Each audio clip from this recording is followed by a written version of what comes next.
In the past year, I've built 18 bows. I filmed most of them, I hunted with most of them, and I learned a ton. And this video is a compilation of some of my favorite bow builds, especially the ones that I learned the most of. Next year, I'll be building even more bows, but New Year's Eve is a time for reflection, and that's why I'm posting this marathon of bow building. So check this out. 1, 2, 3, 4, 5, 6, 7, 8, 9, 10, 11, 12, 13, 14, 15 growth rings. 15 years ago, I was 10 years old. So for the past 15 years, while I was becoming what I am now, this tree was growing in my grandpa's front yard. It looks like we could probably get 100 bows out of that one. It's real straight. Oh yeah, it is, isn't it? My brother Andy is a professional tree trimmer, so we decided to stand back and watch the expert at work. You got yourself a trade, didn't you? That is cool. Let's see, and where do we, I think we want to go straight back there if we got enough rope. Yeah. He dropped this tree perfectly, and then we cut it into usable sections about 68 inches long. Once they were cut to length, I split them with wedges and an axe, and this was way more challenging than any of the woods I usually use. Ain't cedar, is it? No. It's almost all the way through, I think. Yeah. Wood. That's beautiful. It is beautiful. Is there any midgets in Alaska? There's a short one over here.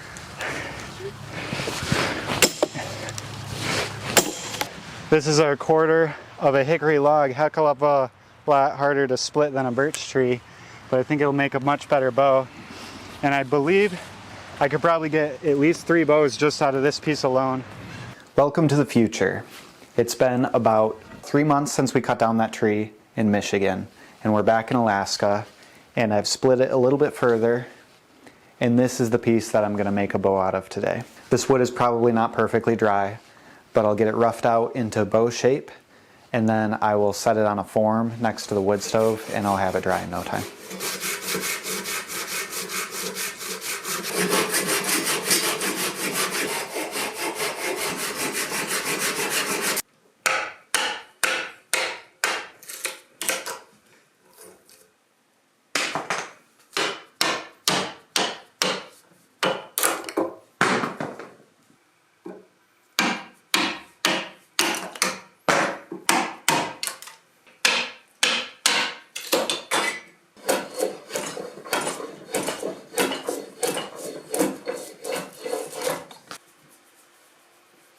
What I'm doing now is I'm using my big draw knife, holding it vertically and scraping the cambium off. The cambium is the dark stuff that's just underneath the bark. And I'm actually going to leave a little bit of cambium on because you can make sort of a camo pattern, but I want it to be as thin as possible. And I also don't want to cut through the growth ring underneath it when I take it off. So scraping is a good way to kind of be careful. Now that the back of this bow is pretty close to where I want it to be, I can always remove a little bit more cambium later. I want to draw out my design. The bottom limb is the thinner of the two, and at its skinniest, it's 1 5/8 inches. So I'm just going to draw 2 parallel lines that are 1 5/8 inches down both of these limbs. These limbs are 26.5 inches long, so at 13.25 I've marked the halfway point on the limbs, and that's where I'll start to taper, and I'll taper down to a pretty narrow tip, probably 1/2 inch or less.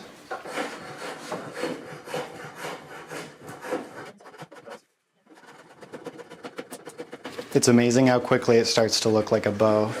Now that the tips are narrowed, it has its profile. I marked out where my arrow rest will be, but I'm not going to cut that until this is tillered. So the next step is to draw lines down the side of the bow at about 1/4 inch, and then very carefully bring the bow down to the same thickness from the handle to the tips. An important thing that I'm doing, because this wood is still a little bit green, has some moisture in it, I don't want to just leave this out because as it dries, it might warp.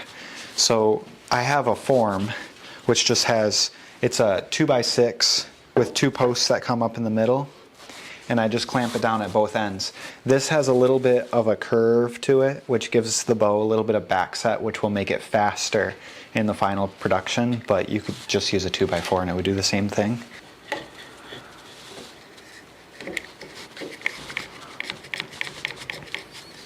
Now I can leave it to dry for as long as I want. I don't have to rush through this bow build.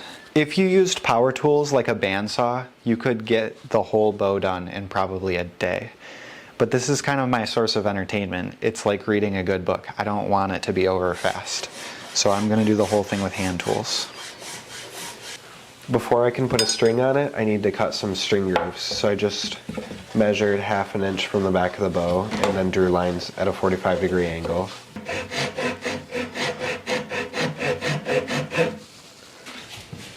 Alright, so this is my tillering setup. This is just a couple of blocks, 1x2 screwed to the wall. There's a spacer behind and in front of the bow so that it doesn't wiggle back and forth. And then I've got a bow scale, or a luggage scale, attached to a rope with a pulley. And now I'm going to pull it down to my desired draw weight and check the bend and make sure that there's no weak spots or any spots that aren't bending. I'll mark with my pencil and then remove wood from those areas. I'll pull to my desired draw weight, which for this bow is 55 pounds. As I continue tillering, 55 pounds will pull the bow further down until I'm at my desired draw length. I'm noticing a little bit of stiffness right here in the mid-limb of this one.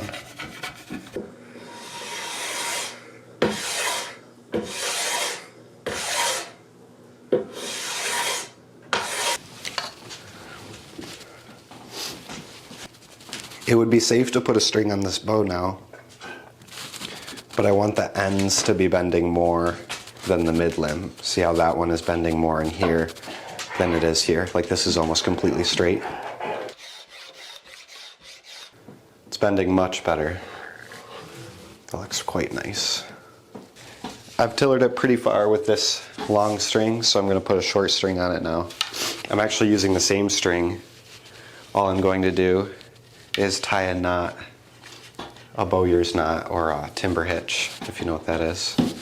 I'm just going to tie it about 3 inches shy of the nock. So right about there. Just make a loop and go through twice.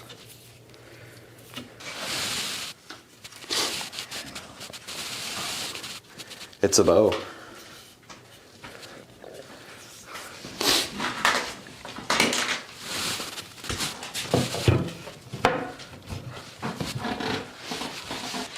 As soon as you put the string on it, you can tell right away what needs to be done. This needs to be bending more smoothly right through here.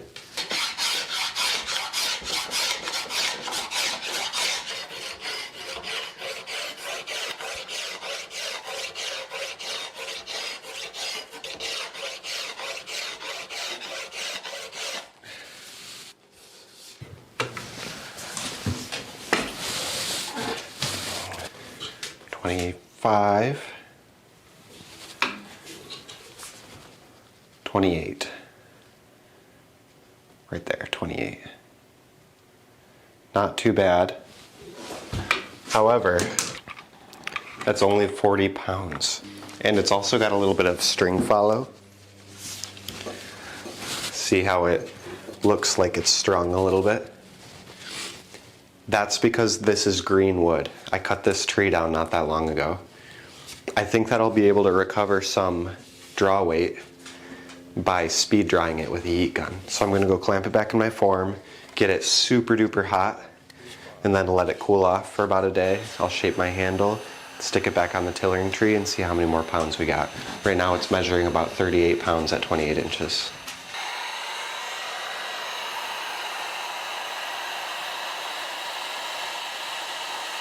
I really like heat treating my bows like this because it kind of gives a little bit of a chocolatey hue to the belly of the bow. I think it looks super cool. And it'll also prevent the wood from soaking up moisture in the future if you kind of char it a little bit. I've done this with fire before. I've done it with the heat gun. I've even done it with a kitchen stove. Let's take it up the form and see how many pounds we got back.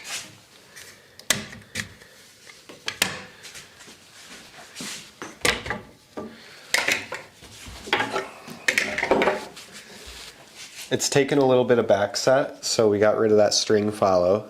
There's a lot of different ways to string a bow. The way I used to do it was I would take the bow limbs and I'd put my hip against the handle and my ankle against the tip, and I would string it over my leg.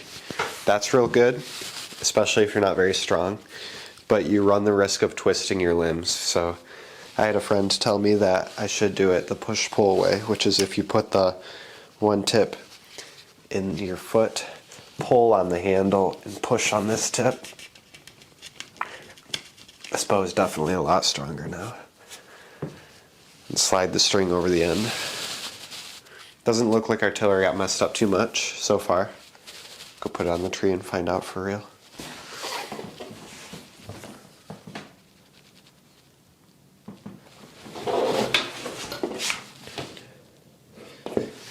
£50 at 28 inches. 49 pounds at 28 inches. So we gained about 10 pounds back by heat treating it.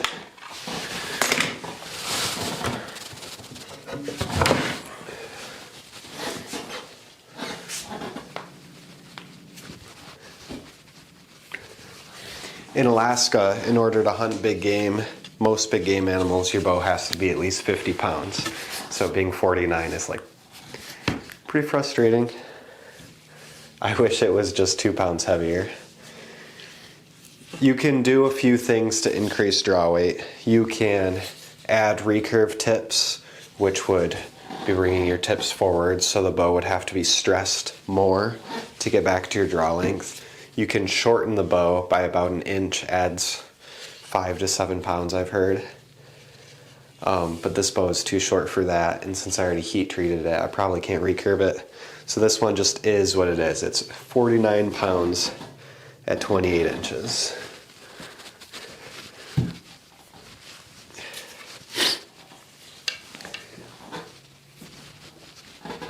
Now, when you pick which one is top limb, you usually want a positive tiller, which means whichever one is bending slightly more would be your top limb.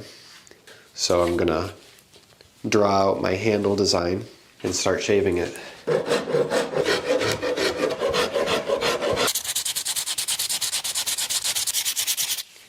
After shaping about a dozen bow handles, I'm starting to finally get a feel for what I like.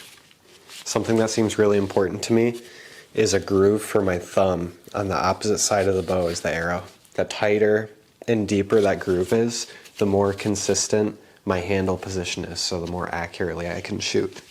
For a while, I was cutting arrow rests into all of my bows, and I liked that better than shooting off of my knuckle.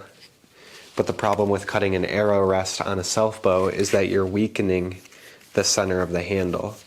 So I did an experiment on one of my other bows, and I kind of found an elegant solution. This is the tip of a caribou antler. I'm going to put that into the bow just like that.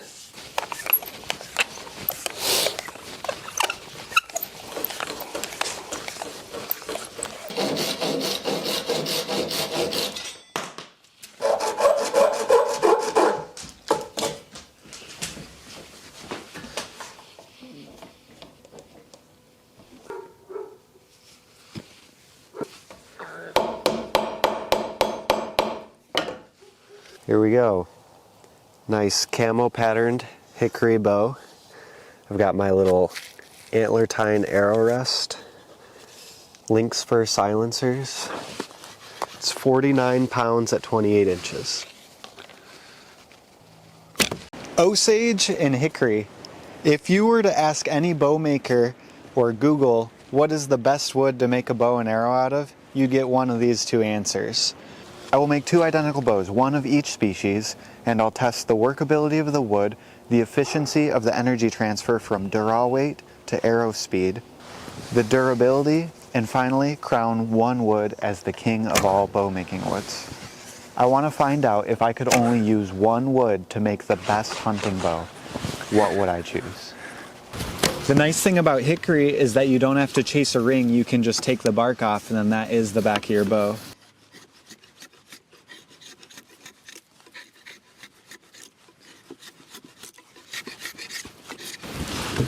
It's windier than an old people home on taco night out here. I live really close to the Pacific Ocean, and in the springtime we get these crazy windstorms, and the roof just blew off of my woodshed. I'll show you. There used to be, that metal used to be up high.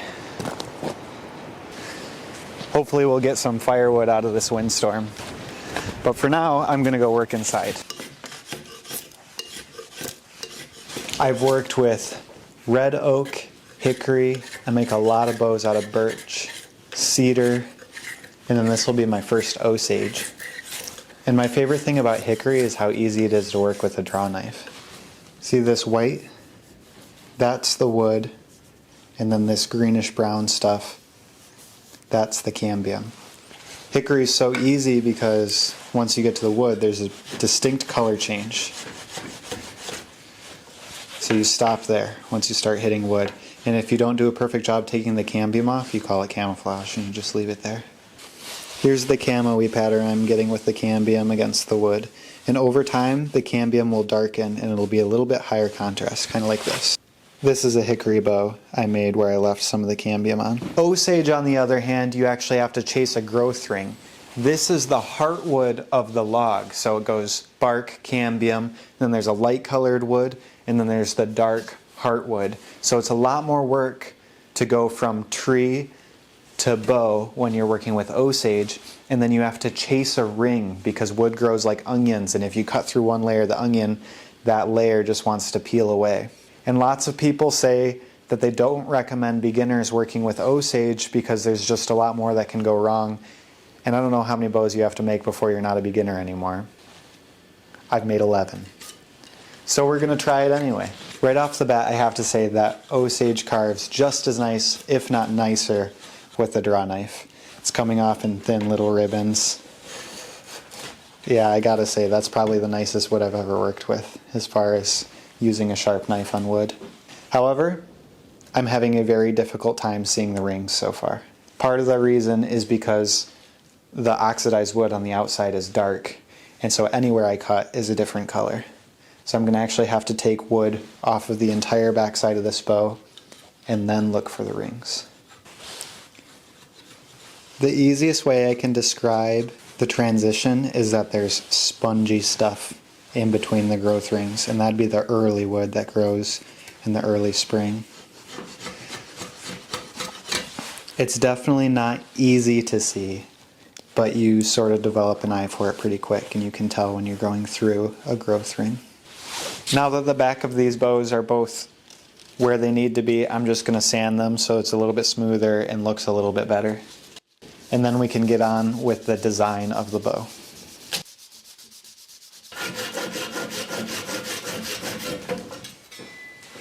Now that both pieces are cut to length, I can mark the center and then 2 and 4 inches on either side. This will be my handle, and then this is where the handle fades into the limb. From this fade line to the tip of the bow, I need to draw 1/2 inch of wood. And then I can thin the limbs down to that line very fast, and then once I get it there, I'll draw my tapers and make this the shape of a bow, but it won't be bending yet because this is still too thick.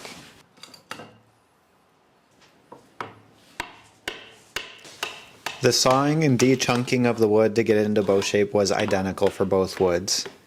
I think that osage is a little bit easier to carve and maybe even saw it a little bit faster, but to me that would suggest that it's a softer wood, so I'm not sure what that will say for the performance of the finished bow, but we'll see later.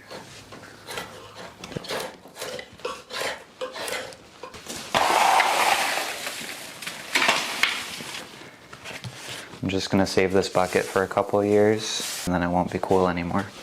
This is how I draw my fades. I just take a little dinner plate. It's like the small dinner plate. And then I just draw that line, and then I take a chisel and then chisel it out.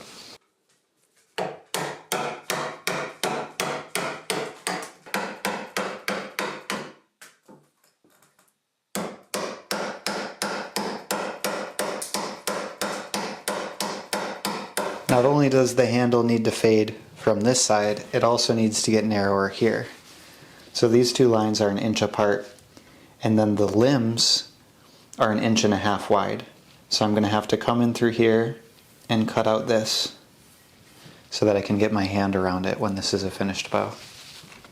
If I were to just take my chisel and start chiseling this out, I would probably accidentally gouge out too much into the limbs. So what I like to do is I like to take my saw and cut down to that line, and then either use my draw knife or my chisel and cut from here to that line, and then from here into that line, and that way you don't end up knocking out too much wood from the limbs.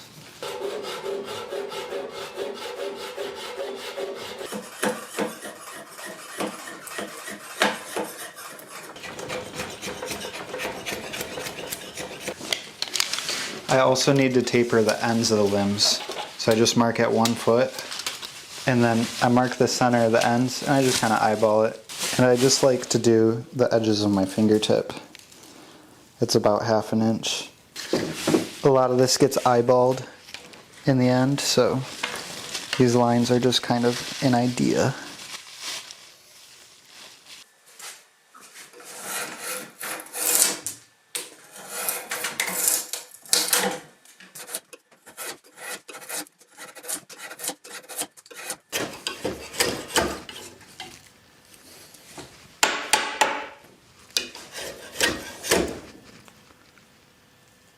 Uh-oh, SpaghettiOs.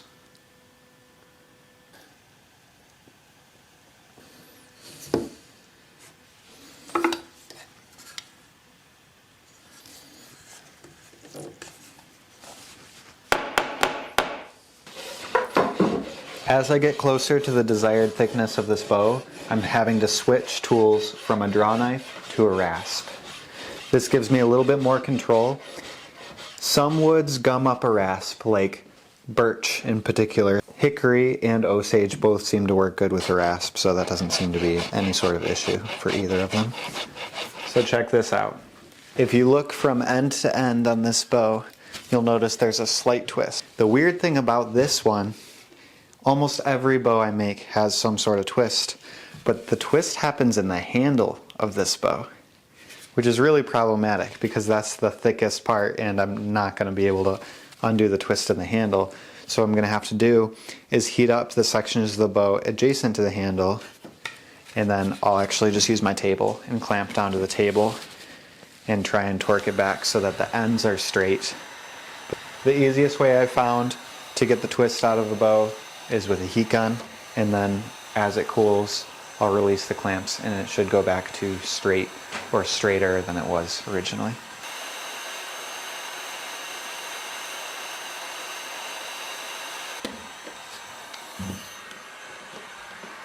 Both of these bows are ready to be tillered, so I'm just going to put them on this tree and teach them how to bend. Tillering is the same for every bow and every type of wood, so I'm just going to fly through this process. But if you don't know, I'm bending it. Any spot that's not bending enough, I'll mark with my pencil and then remove my pencil lines with a rasp. And then put it back on the tree, check again, and I'm just doing that until I'm getting the desired draw weight at the desired draw length.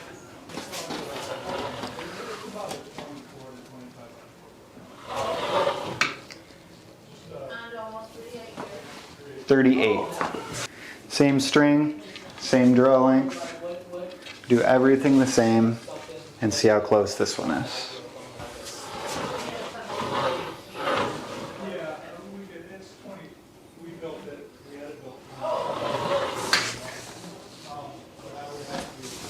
.37. We're gonna call that close enough. They're within a pound of each other.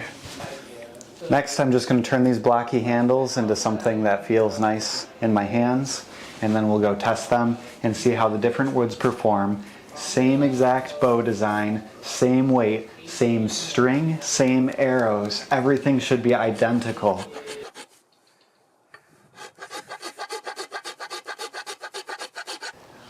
I've marked both of these arrows, they're identical, at 26 inches.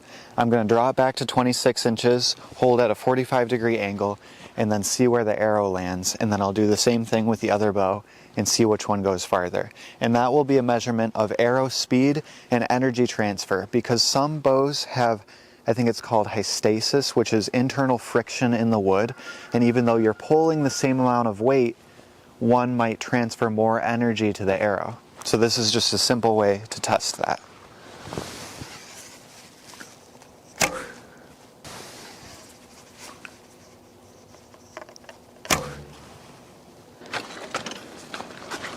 I just met my lovely neighbor and he ran over the arrows. So let's walk down there and see if they didn't get destroyed by his truck. When my neighbor ran over this arrow, he broke the knock. We do have a clear winner. This one right here is the hickory bow, and then about 20 yards farther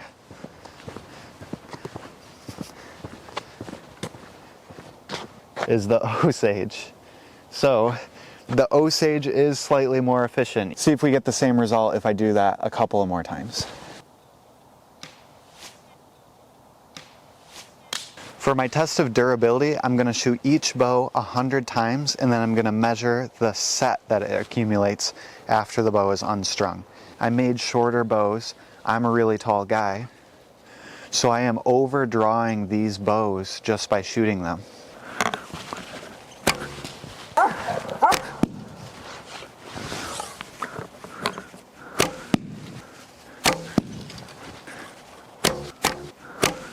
Now I'm going to unstring these and measure the string follow.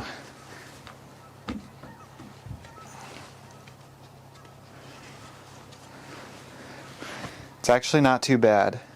I was expecting it to be a lot worse with how narrow these limbs are.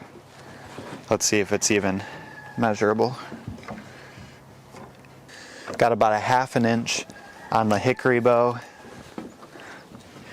and the tips aren't even touching on the osage, so quite a bit better reading on the string follow from the osage. Ultimately, the choice of bow wood that you choose to make a bow comes down to availability. I live in Alaska, so the only thing that's really available to me is birch, and I love birch. Some of my favorite bows are made out of birch. If I had access to any wood and money wasn't an issue and availability wasn't an issue, I'd have to say that I like osage the best because it's prettier, it carves a little bit nicer with the draw knife, it seems to shoot a little bit better. I'm getting slightly farther on my flight archery tests with the osage bow than I am with the hickory bow. And I also think that it's probably more rot resistant, which is a factor living here in Alaska where it rains almost every day in the hunting season. But both are great. All the bow woods that I've used have been fantastic, and it's just a learning curve of learning how to use the wood that you're making bows out of. Oak and antler.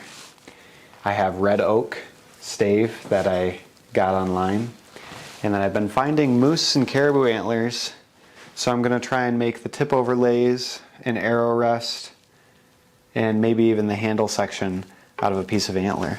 The first thing I need to do is remove the sapwood because the sapwood is cracking on this stave. I've been told that oak can make a really nice bow, and I believe it. But something that I've come to appreciate about working with birch and hickory is how smooth they are, and oak is the opposite of smooth. This is the chunkiest, gnarliest wood I've ever worked with.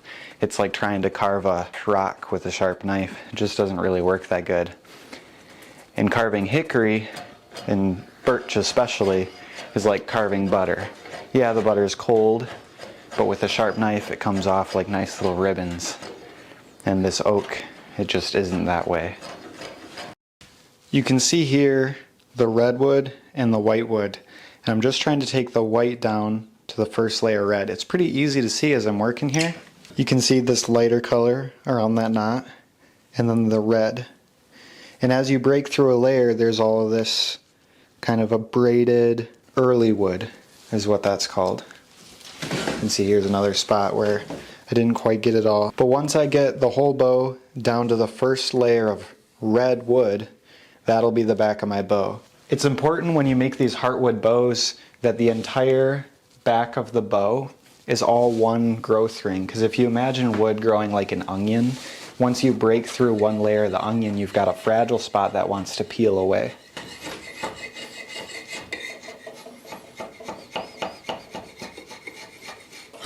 Typically, I make my bows about 62 inches long, but since I want to go up in weight on this one, I'm going to leave a little bit of extra length. I want a pretty wide limbed recurve, so I'm actually not going to draw tapers at all. All I need to do is mark out the handle section and the thickness to which I'm going to make the limbs. Everything from here down needs to be removed. All the way to that line right there. I'm sure you can see how removing all of that wood with a draw knife would take a long time, but I've found some tricks that have made this process a lot faster. This is a Japanese pole saw. I'm just going to cut lines every 6 inches or so, and then I'll come back with a chisel and knock the pieces off.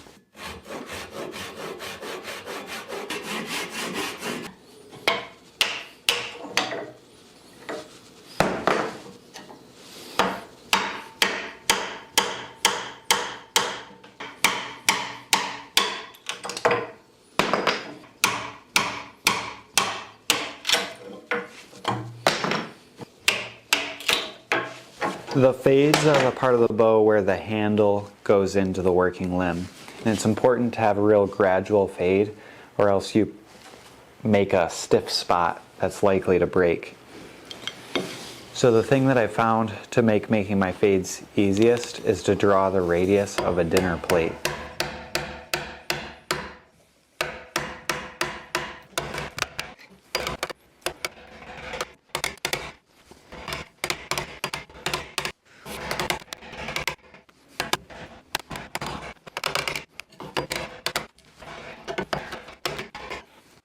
Now that I've got the basic shape going, I just need to rasp it down to the rest of those lines. As I get closer, I'll go to a finer grit on my rasp, or a finer tooth. And I realize that even though oak isn't a good draw knifing wood, it's a pretty good rasping wood. Usually the white woods gum up the rasp and I have to clean it, but this just disappears like sand, so I guess you just got to work it a different way than I'm used to.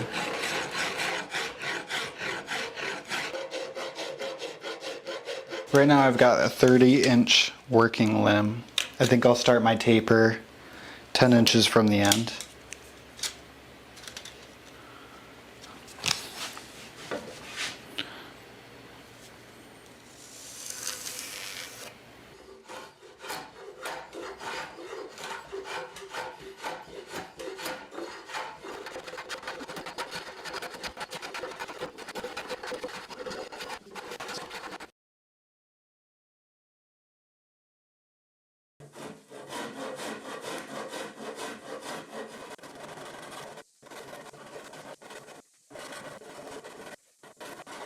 Now I'm boiling some water and steaming the bottom half of these limbs, and I'm going to put it in a recurve form. Recurving a bow, especially with a wood I've never used, is very risky, and I was really hesitant to go to too tight of a curve because I was afraid that it would crack on the outside of the bend. But I just took my time and used my heat gun, and it bent to the radius just fine.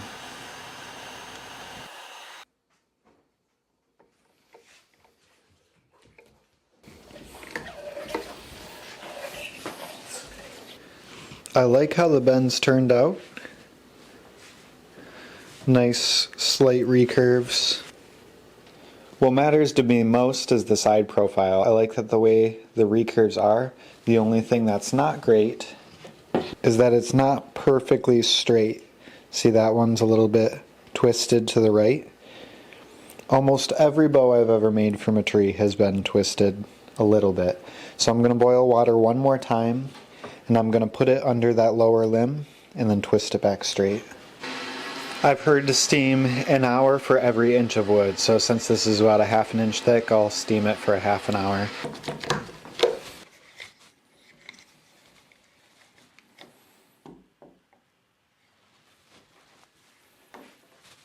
Guess I'll just hang weights.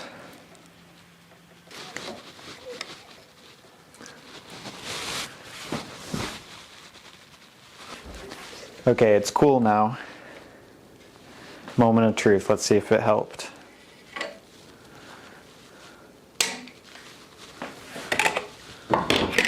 Not too bad. I kind of wish I might have to do the other limb as well. I want these recurved tips to be static, which means that that will not bend. So I'm going to leave those extra thick and start tillering from where the curve ends to the handle. So all I'm really looking for at this point is that the limbs aren't too twisted. I don't have grooves on that side, so if I pull too hard, it'll come undone. What I have here is linen. So this is 100% linen, which is made out of the stem of a flax plant. But I think if I cut 2 strips off of this, I can overlay them at the handle. Now I just need to coat the whole back of this bow with glue.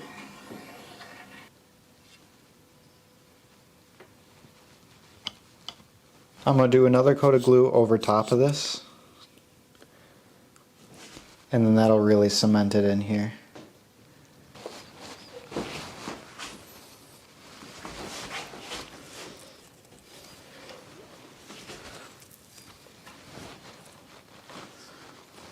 Now this just needs probably half a day to dry, maybe a couple of hours. In the meantime, I'm going to cut up this antler. I think what I want to do is take one of these tines off and then split it in half, and then those will be my limb tips that hold the string.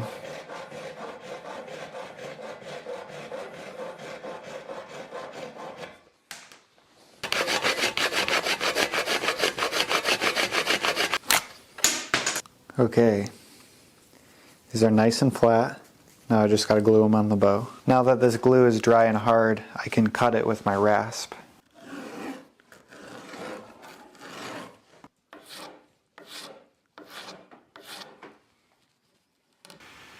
One of my favorite things about wood glue is that it dries clear, so it doesn't matter how much you put on top of the linen, all you're going to end up seeing is the black.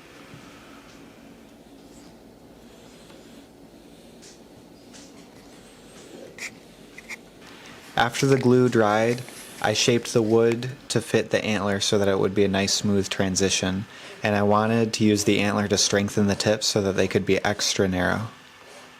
This will help the arrows shoot faster.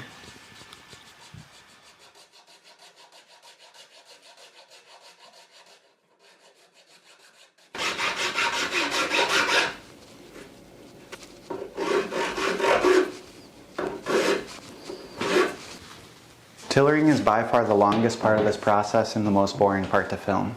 All I'm doing is checking the bend, marking things that are not bending, taking off wood. I've discovered a couple of tricks, like using my pencil to mark on the wall where the limbs end when they're not bent, and then when they are bent, and then doing that to both sides and measuring the distance.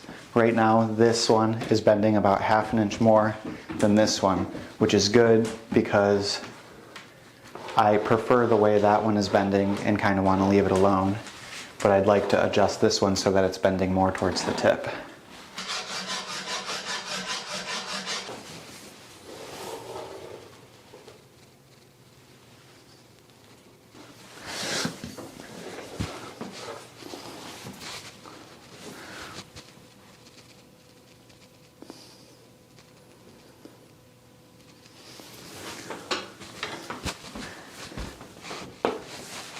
Okay, 45 pounds at 28 inches. Now all that's left is shaping the handle.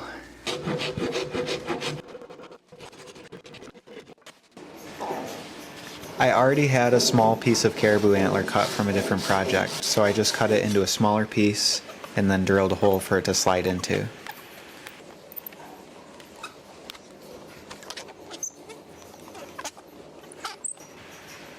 It didn't fit into the hole. The antler was actually kind of an oval, so I had to file it down into more of a circle so that it would fit inside.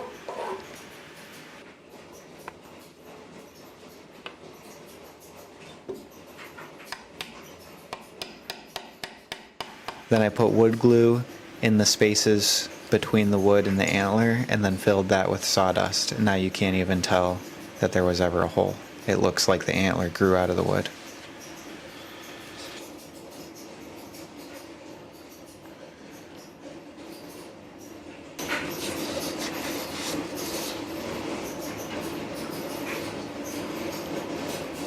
I'm shooting flu arrows with blunt tips. These are what I hunt rabbits and grouse with. First shot with the oak and antler bow.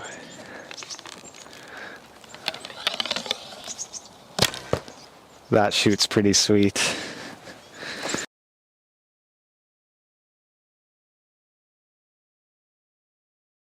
I don't know if this is my favorite bow, but it's definitely up there. It's got moose antler tip overlays, a caribou antler arrow shelf, and linen backing, all on a red oak bow. It's shooting about 45 pounds at 28 inches. Working with oak was a learning process. I couldn't use the same tools that I usually use. I almost build my bows entirely with draw knives, and this wood just didn't take to a knife very well, so I built the whole thing with a rasp.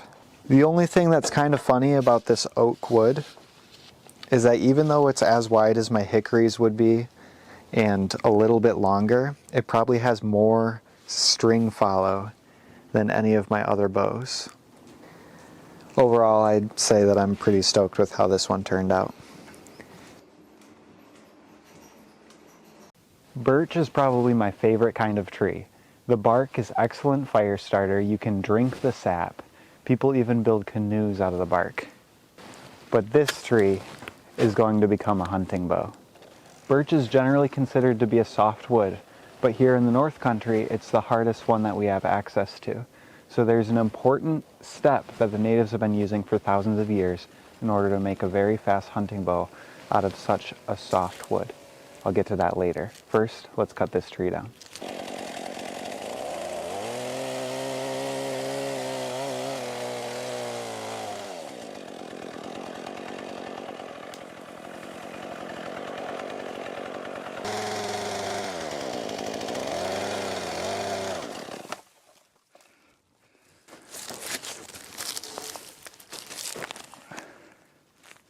Let's go.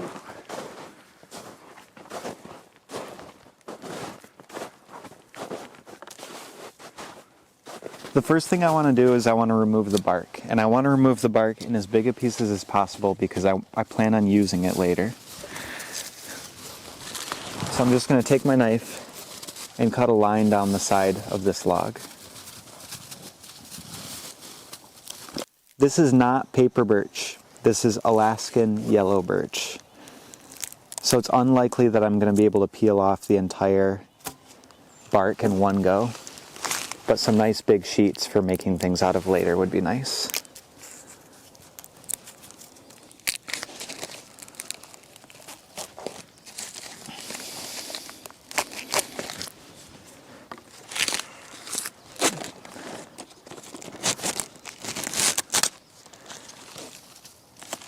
I can do all kinds of stuff with this.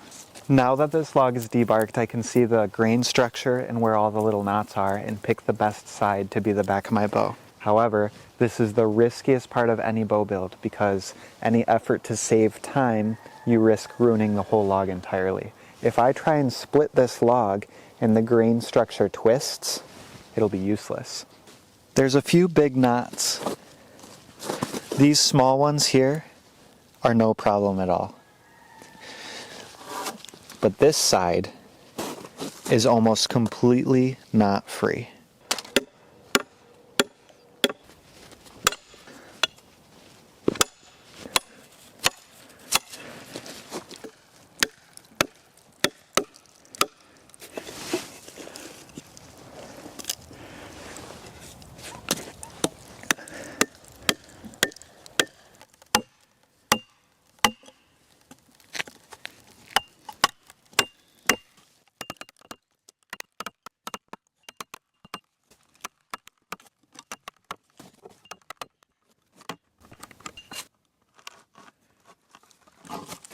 That was almost picture perfect. There's a slight propeller twist from that end to this end, but I'll be able to get that out no problem. If you watched my kayak building video, you know that I have had a terrible time splitting logs lately. So getting this one to split from end to end feels pretty good. This other half of the log will be very useful to me later. Birch is a great steam bending wood, so I could make snowshoes out of it, a dog sled, canoe ribs, who knows what I'll make out of this log, but it's important to protect it. So since I'm going to set it aside for a while, I'm going to take Elmer's glue, just regular classroom glue, and put it all over the ends of this log, and that'll prevent the ends from splitting as the wood dries. I'm going to take a chalk line and draw a line down the back.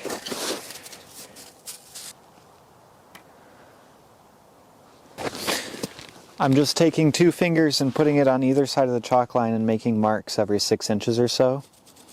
And then I'll draw lines, and this will just give me a little bit more than an inch on either side of the blue line.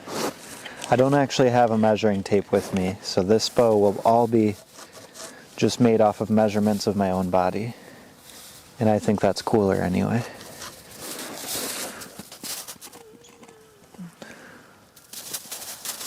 I like to work my birch bows into shape when the wood is still green. I cut this down 2 hours ago, and carving it is like carving butter. And because birch is really resilient and doesn't usually crack when it dries, I can get this bow down to the shape that I need it, and then speed dry it. And that's part of the process that makes birch such a special bow wood.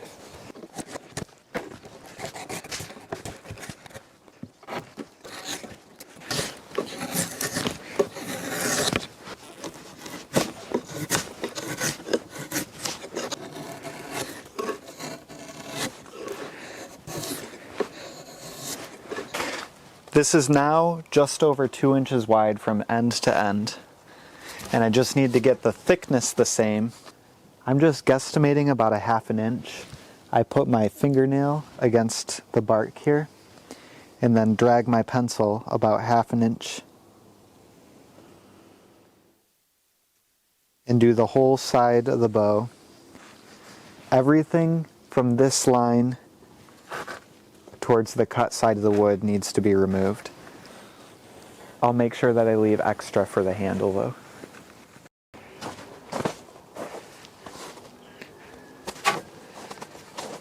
This bow does not need to be taller than me. So there's kind of a happy medium between smooth draw cycle and also speed of arrow. For me would be probably about nose height. So I'll just mark it right there.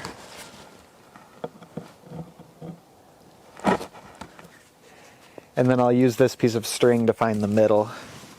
So if I just put that in that little notch, stretch it to the bottom, and then fold it in half, that'd be my middle. And if I just put my hand over that middle, then I can mark the sides of my hand, and that's how long my handle needs to be.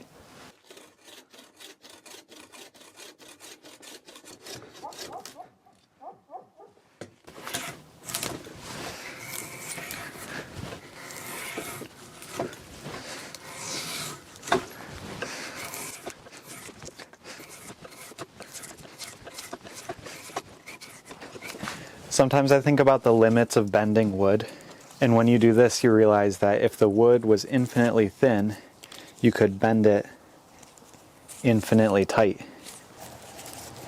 So if I want to make myself a nice recurve bow, I just need really wide, flat limbs.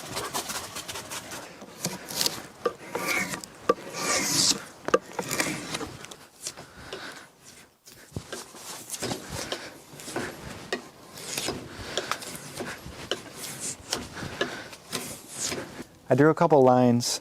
I tapered it to the width of my pointer finger from about 1 foot. So a forearm length tapers down to here.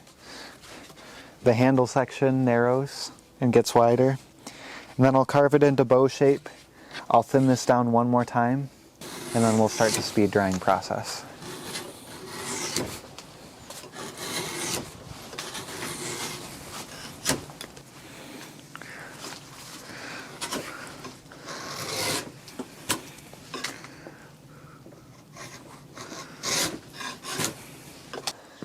Okay, now that this is bending a little bit, I can start the process that makes birch so magical. These are all the scraps from building the bow.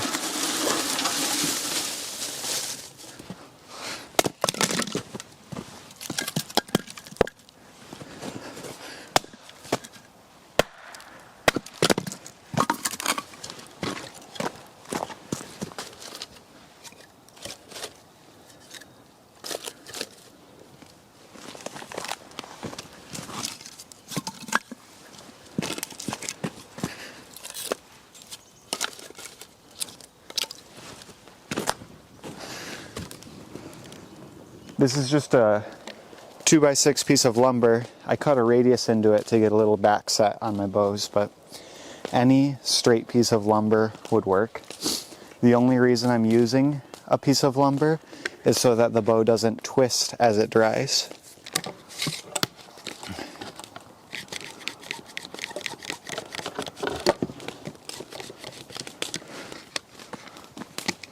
Birch has quite an interesting relationship with fire. Where I live, it really only grows in old burn scars. The bark will catch a spark even if it's been soaked in water, and the best way to make it stronger is to actually heat it over a fire.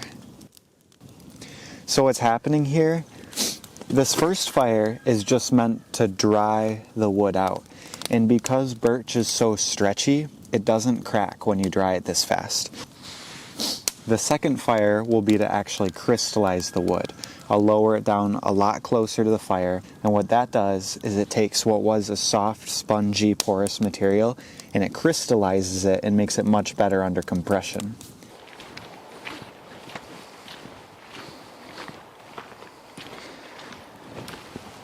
Uh-oh.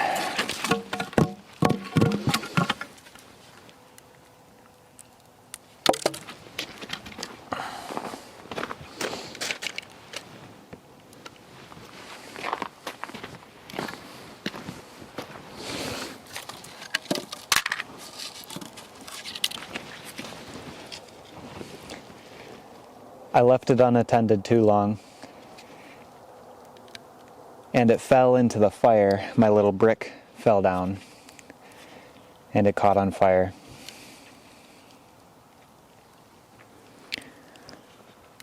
So,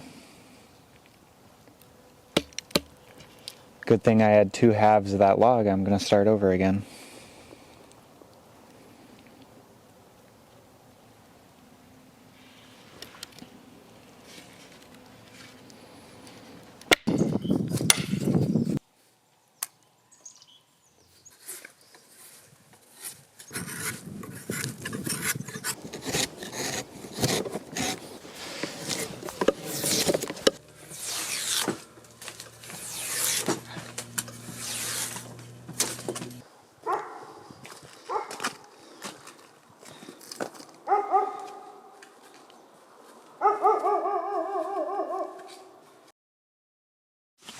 Here's bow number one. I'm actually gonna heat treat the other one with this guy.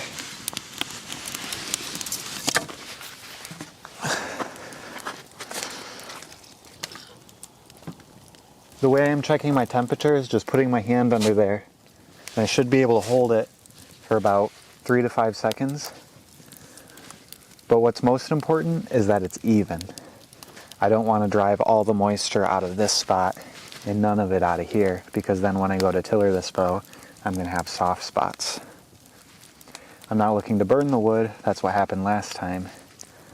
I'm just trying to drive moisture out. I'll be adjusting this bow and checking the temperature probably every 10 minutes, long into the night. And then hopefully tomorrow morning, we'll be back to where we left off when the first one caught on fire. And tomorrow, I can tiller the bow, crystallize those fibers with a second fire, build some arrows, and then maybe even get out hunting.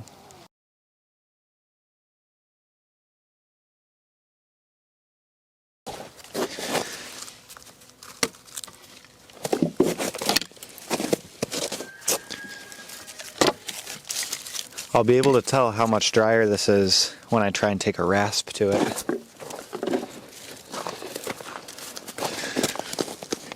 There's a tiny bit of back set now. That'll go away as I tiller. Oh wow, it's way stronger now.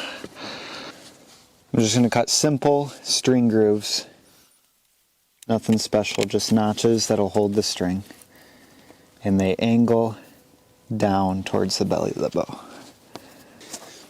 I also have to take off all of this inner bark, or the cambium. I don't take it all off. I leave a little bit for kind of a cool camo pattern. But I'm just going to use my regular draw knife and be really careful not to break the growth ring that is on the inside of the bark.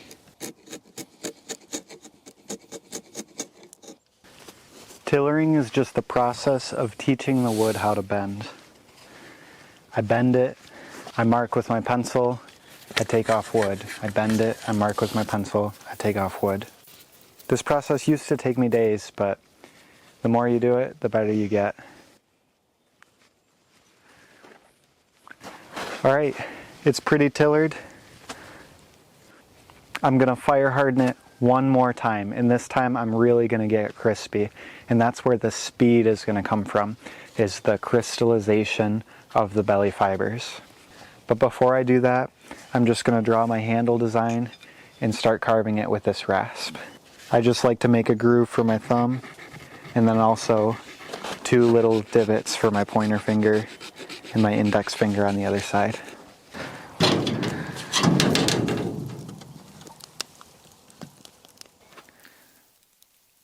While that bow is simmering over the fire, I'm just going to make some arrows. Beep, beep.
I'm doing something that very few people do when they're making bows, and that is utilize the heartwood of a hickory. Usually you just use what's right at the surface of the tree, under the bark. But I split out the center piece of this stave.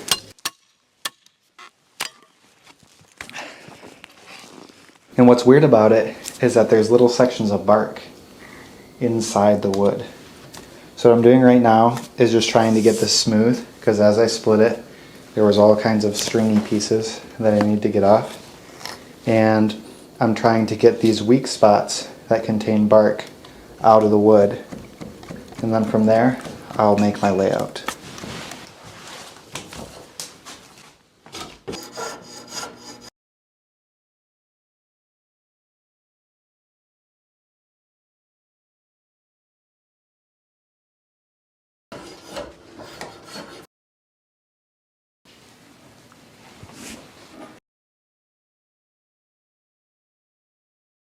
What I'm doing now is I'm tracing a growth ring on the sides and the ends of this bow.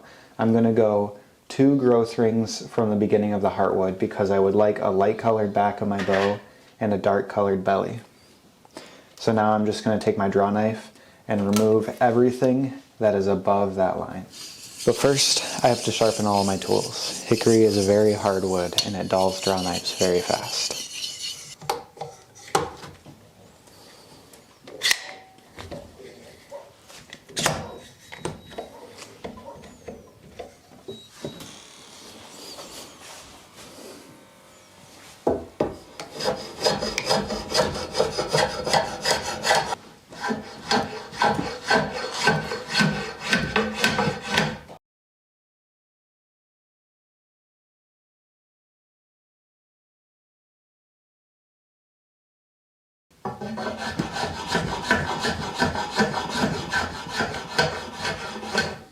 I'm not sure if you guys can see these little brown marks here, but that's the early wood. It's kind of a golden brown color, and I can tell that I'm going through a growth layer when I get to that. So I'm going to try and stop every time I get to those little brown hash marks.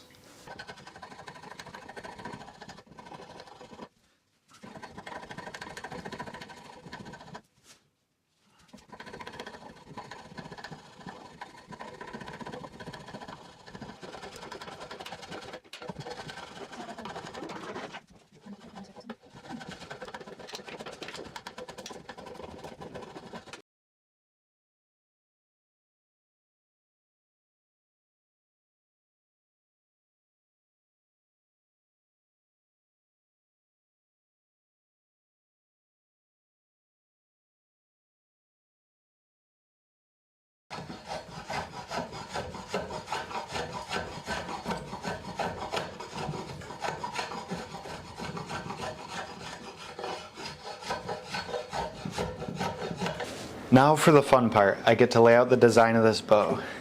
This big knot right here, I actually want to shoot through that knot, so I'm going to drill it out and my arrow will pass through that hole.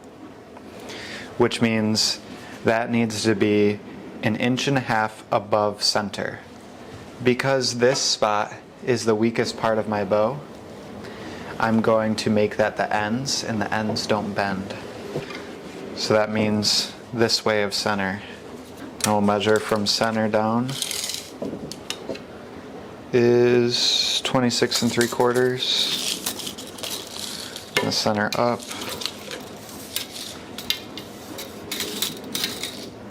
right about there.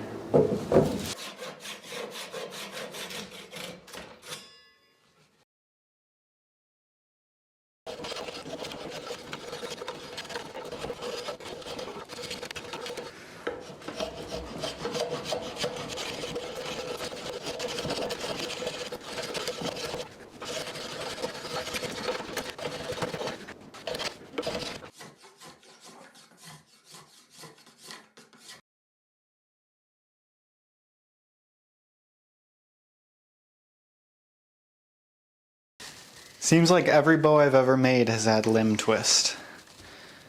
So this top limb needs to go that way.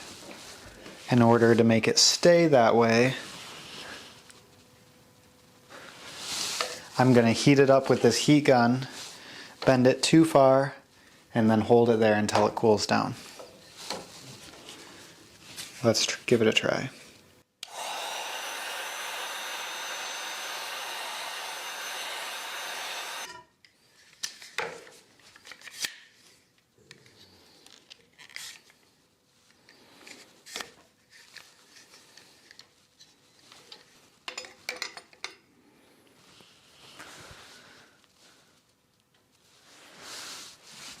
All right, moment of truth. When I take all these weights off, it should stay straight. Looks pretty good.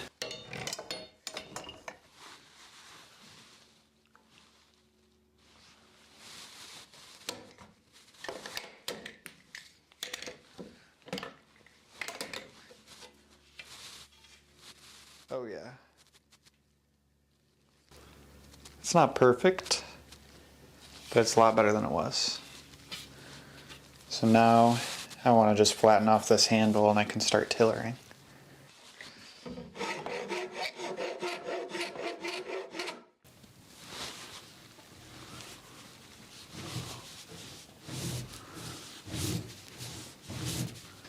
Okay, so I'm checking the bend, and then I notice that there's a weak spot right here, so I'm gonna mark all around it. So now I'm gonna go use my draw knife as a scraper and remove all of my Sharpie marks. This is a long process of marking and removing wood. It often takes me an entire day of work to get this right. But a good tiller is the difference between a bow and 2 broken pieces of wood.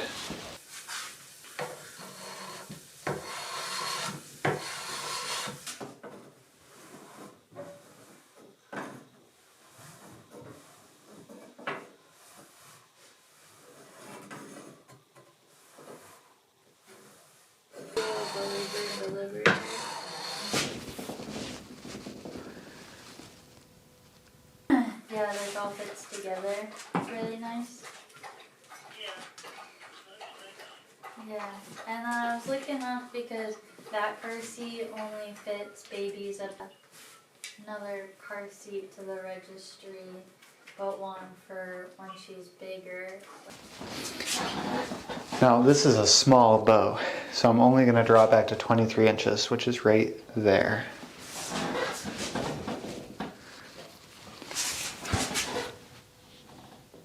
Right there, ready? Boom.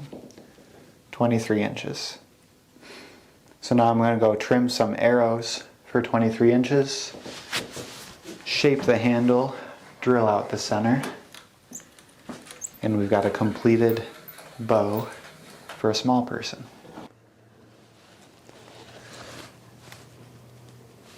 Hickory, heartwood, and sapwood on the back, so it's got 2 colors of wood.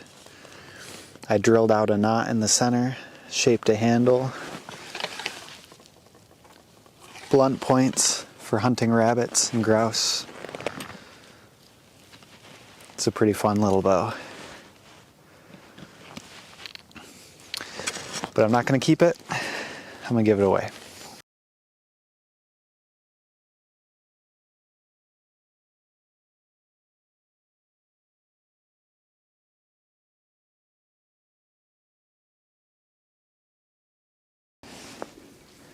Check out this voicemail I just got. Thank you, Ben, for giving me the bow and arrow. It's very good and I shoot a lot. That's pretty cool.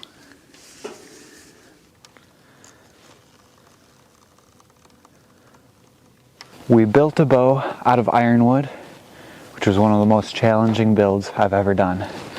And we provided dinner for the family in the form of a snowshoe hare. This is a piece of ironwood that I had shipped up to Alaska from the lower 48. This will make an incredibly hard shooting bow, but what I'm unsure of is if it's even workable with hand tools. And that's what we're going to find out today. So the first thing I need to do is take off the bark. I've got a couple of clamps and a little draw knife. I've had several people comment on my YouTube videos that they'd love to get into bow making, but they don't have the space for it. One of my favorite things to do is to go to campsites and just bring a couple of these little plastic C-clamps and use a picnic table. You don't have to do this at your house.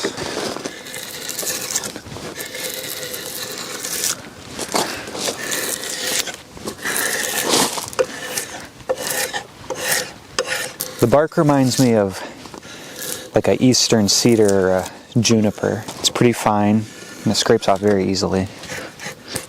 Okay, I may have discovered a problem. I think these are signs of termites or worms. Hopefully that doesn't go through to the actual wood and it's just in the cambium. Once I get all of the bark off, I'll try and assess if that's actually going to be a problem for me or not. It's in the worst possible spot though. It's mid-limb.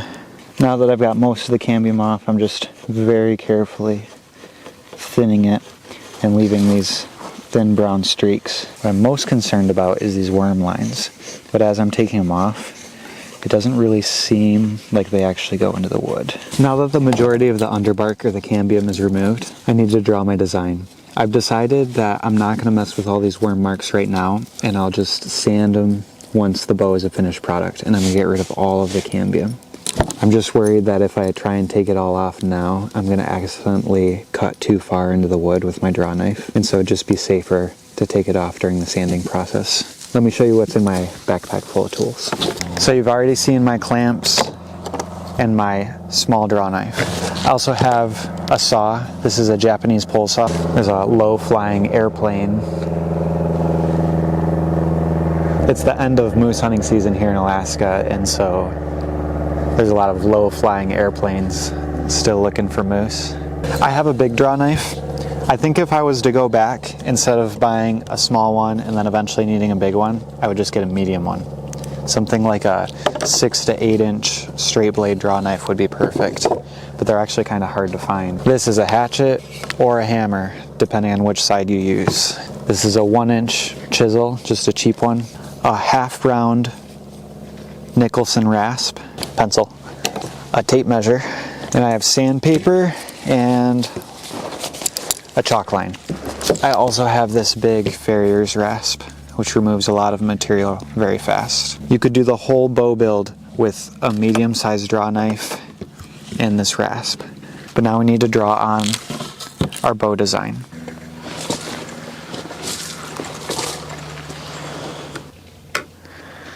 Now I just need to find halfway. From the center, I go either way 2 inches, and that'll give me a 4-inch handle section. 1, 2, 1, 2. And then 2 more inches, and that'll give me my fades. That's where it goes from a narrow handle section to a wide limb. I brought you a leaf. Oh, thank you. My handle section will be 1 inch wide. My limbs will almost certainly get narrowed later, but I'm just going to start with 2 inch wide limbs and mark 2 inches all the way down this bow. I've heard sculpting referred to as a reductive art. Like when you make pottery and you're adding clay, that's additive, and sculpting and bow making is reductive.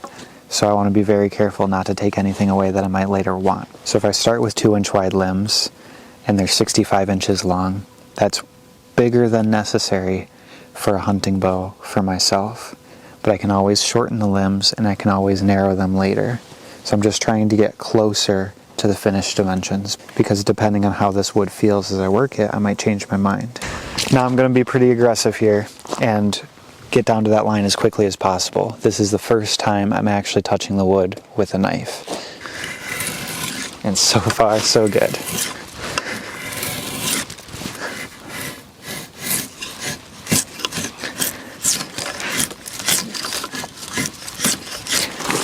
So far this cut's a lot like hickory, actually.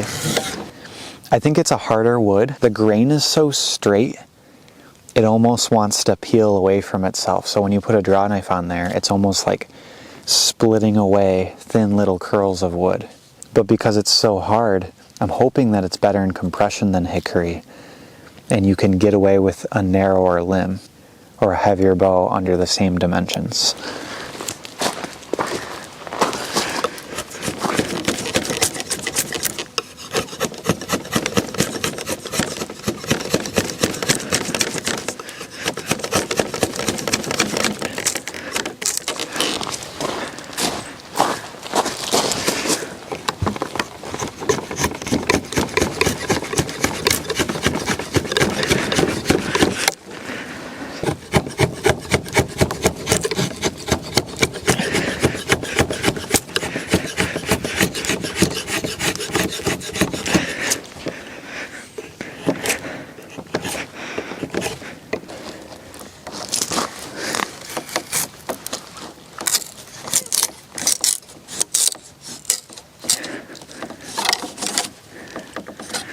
Now that's what you need to be careful of. This giant splinter wants to come off, and if I let that split all the way off, it would go well within my lines. So I'm going to have to come backwards and cut from the other side until I get to the end of this splinter.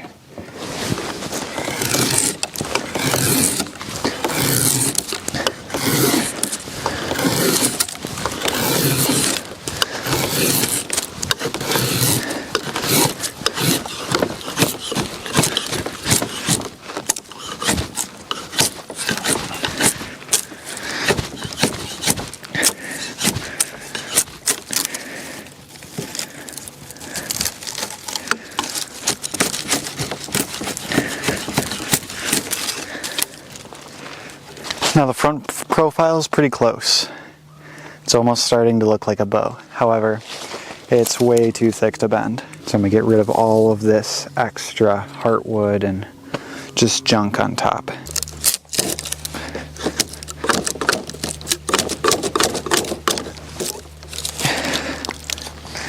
There's a real nasty split going on right here. I might have to use my saw.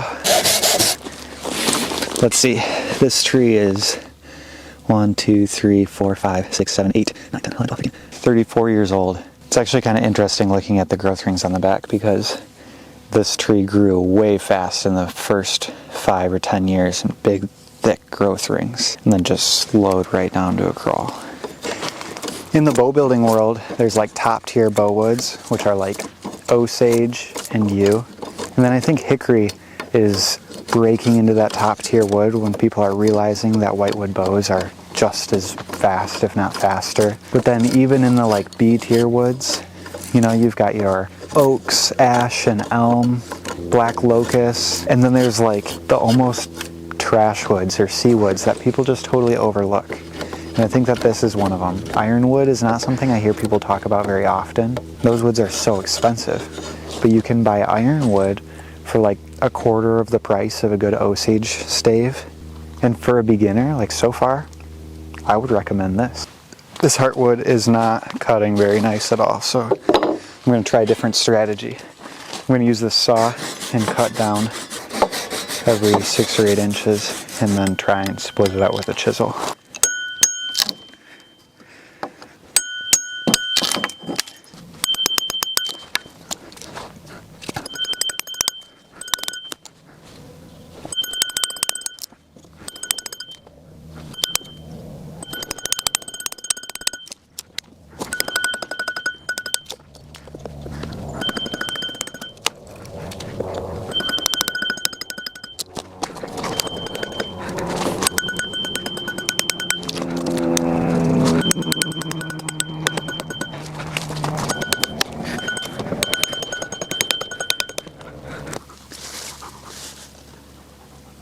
I'm hoping now that the heartwood is gone, this will cut easy again.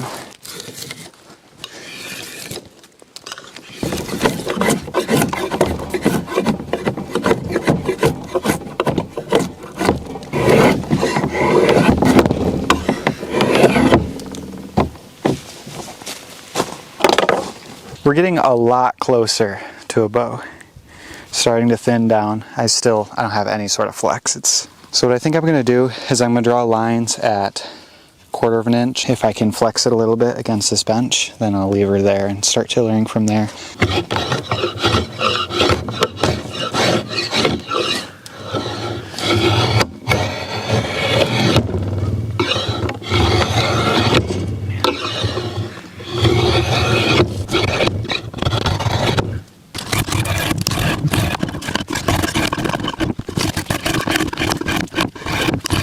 So now that this is down to my line, getting a little bit of bend, I'm at 12 inches, we'll keep full thickness of this limb, or full width.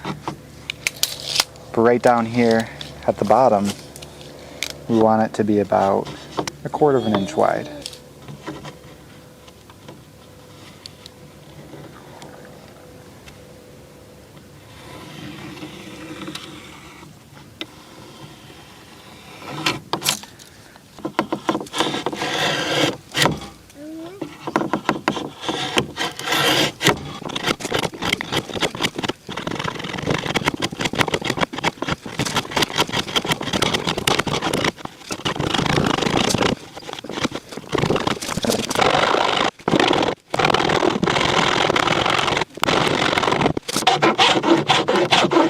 In about 5 hours, I was able to go from stave to bow blank.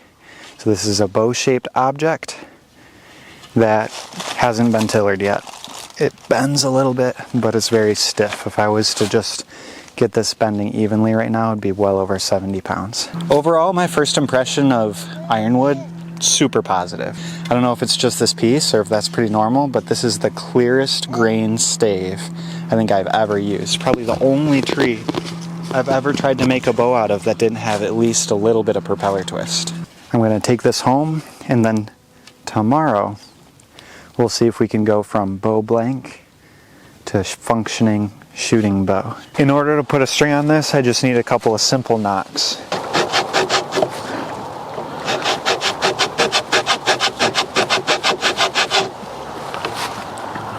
Trying to make them even though.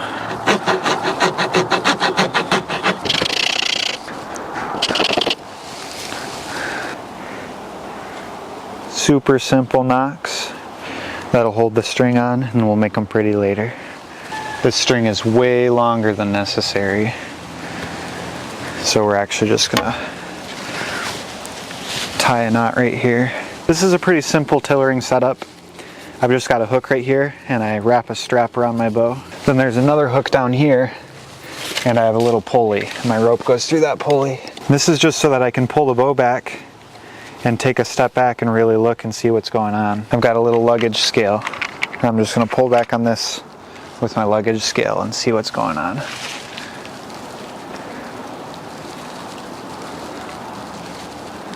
So I can already tell that this outer 2/3 not bending at all. Now I just got to remove those pencil lines and then check again.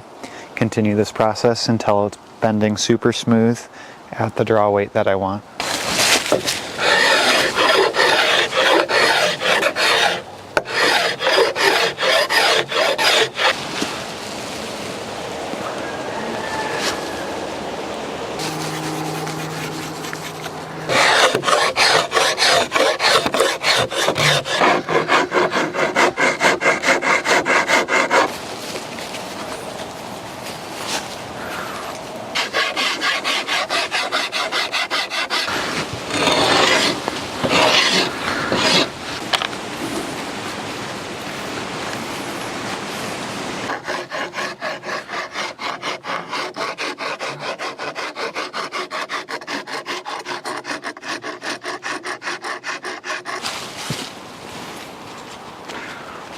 Alright, I'm pulling this bow to brace height at 60 pounds right now.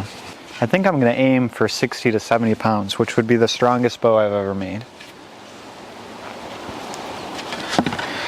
But first we need to string it, and that's going to be very difficult.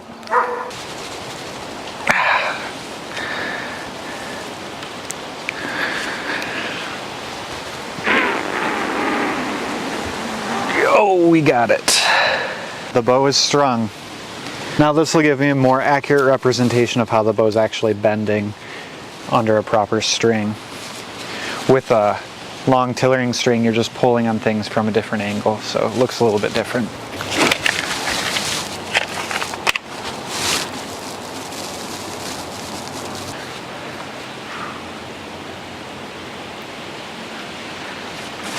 So far things are looking really good. We're getting close to finishing this bow right here.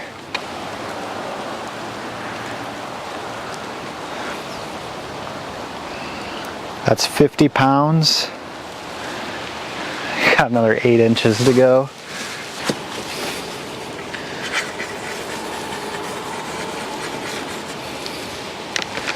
Just want to get that part bending a little bit, and then we'll keep going.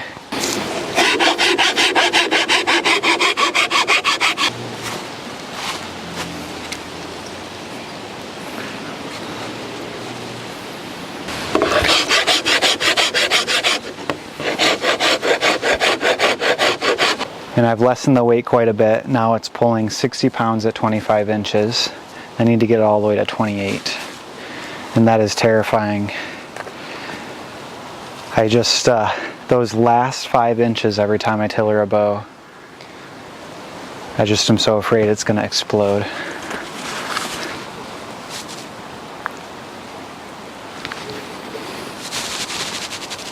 There it is.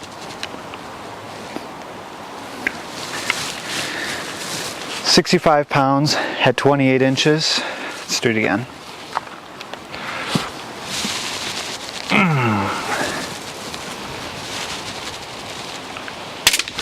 Oh no! What went wrong?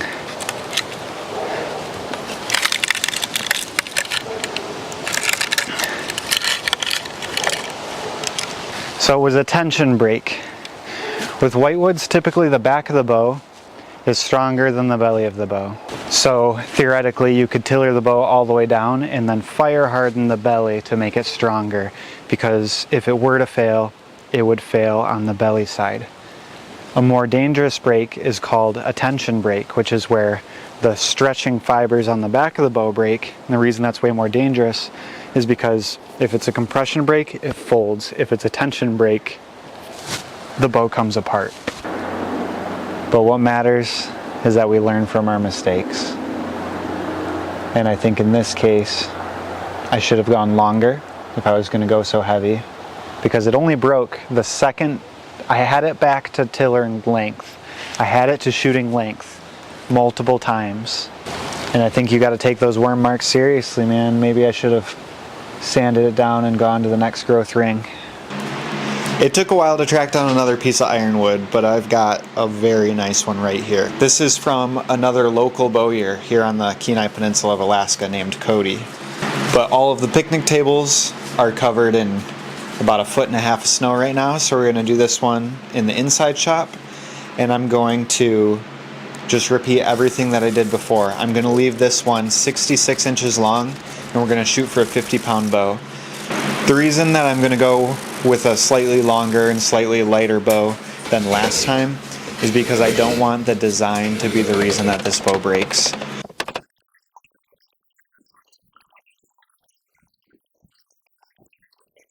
For the most part, the experience of working with this other piece of ironwood was pretty much the same, with 3 notable exceptions. There's no termites underneath the bark, so that's always nice to see. This bow has quite a bit of twist going on. This limb is clamped completely flat, and then you can see the amount of twist that is in that side.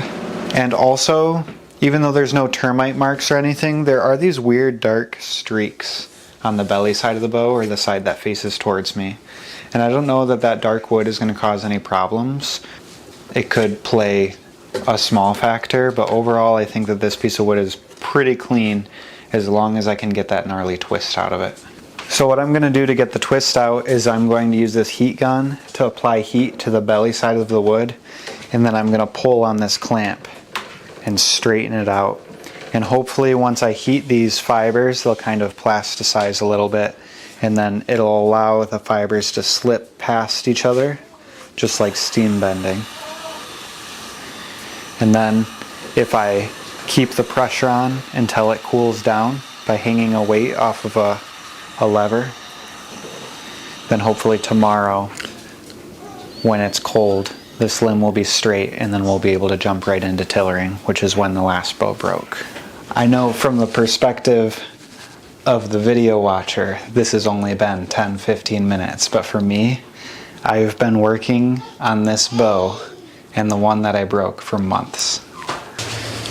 It's pretty straight, not perfect, but I'm gonna tiller and get it back maybe halfway and then re-straighten it again. So we just need to put a couple of string grooves in it right now.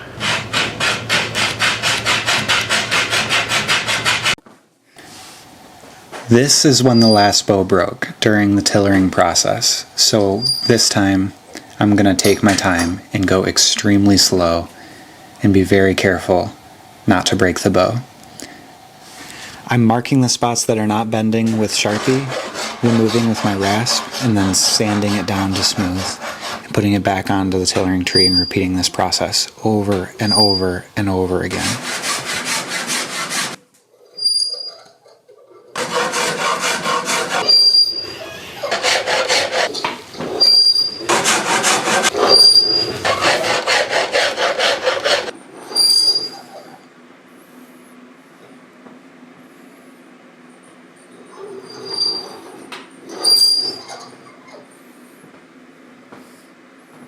it's a tad bit light.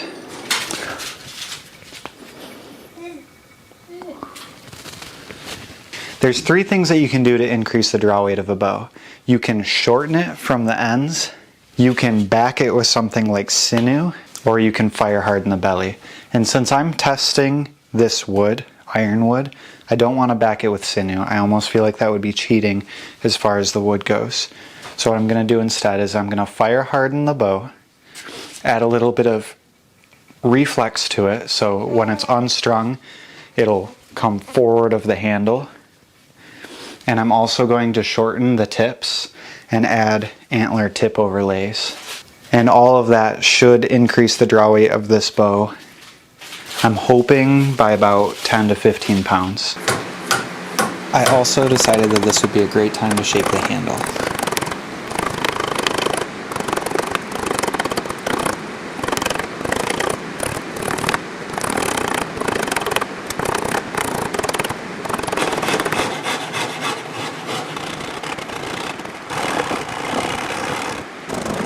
This is the same backset form that I've used countless times to fire harden birch bows over a real bonfire.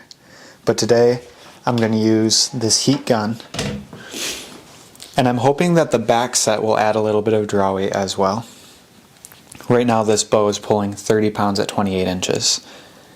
I was hoping for 50, but I kept chasing the perfect tiller and lowering and lowering and lowering the draw weight. I also think that because I was a little bit afraid of this wood with the last one breaking, I was being extra careful and I was afraid to put that pressure on the rope. Even so, this bow's taken a little bit of set or string follow, and I think that the reason for that is because this wood is still pretty green. So the fire harden will do two things. It'll dry it out and it'll fire harden. I guess three, because it's adding a backset as well.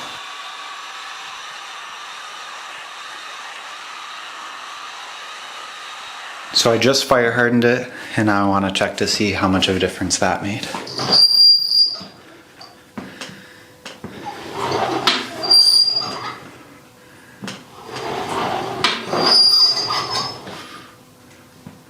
Tiller looks about the same. Fire hardening caused this bow to get stronger by about 6 pounds.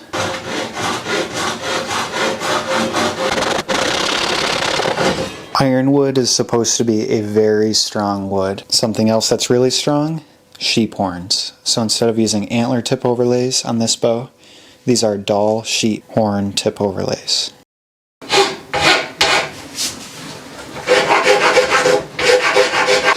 It's important to do some sort of tip overlay when I'm working with these whitewoods because the strings I use are low stretch. And that means that they cause a lot of friction, so they wear down on the wood a lot. And if I didn't do a tip overlay, eventually that tip would snap off. I'll let you guys in on a little bow building secret. Probably at least 50% of my time when it comes to bow building is sanding. But I don't often show it in my videos because it's boring.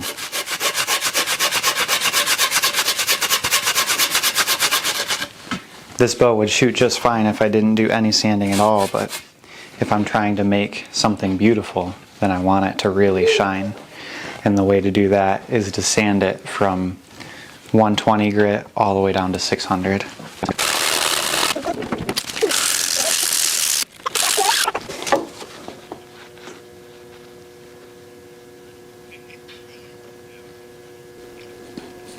Since this bow ended up being a lighter poundage bow for smaller game all the way up to a deer, I thought a great horned owl would be a perfect animal for the handle art.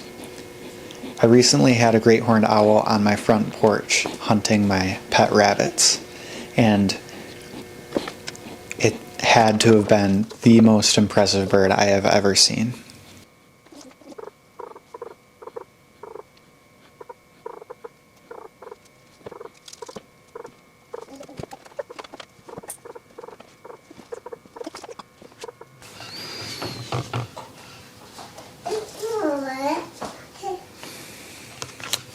Final tiller check.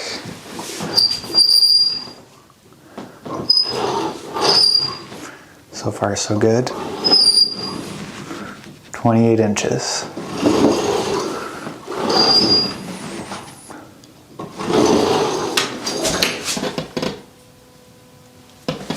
Shortening it by an inch added another 8 pounds. Okay, this is my first time shooting this bow.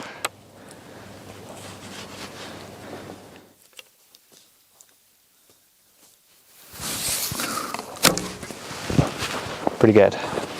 So I'm at my favorite rabbit hunting spot. This is my first time shooting this bow. But I shoot bows enough that I'm really good at learning a new one. And also, because of the way I cut my arrow shelves, they pretty much all shoot the same. Are you ready to go hunting? Yep. Hello! You gonna hold the camera? Yeah. Alright, ready? I'll follow you. Okay.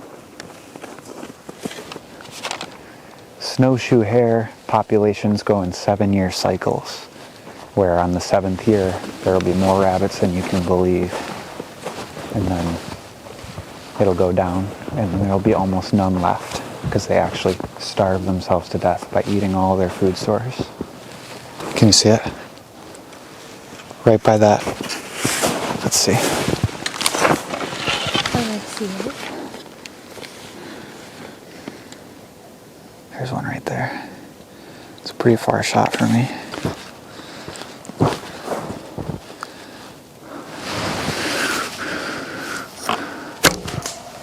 Oh, just behind him. All the way.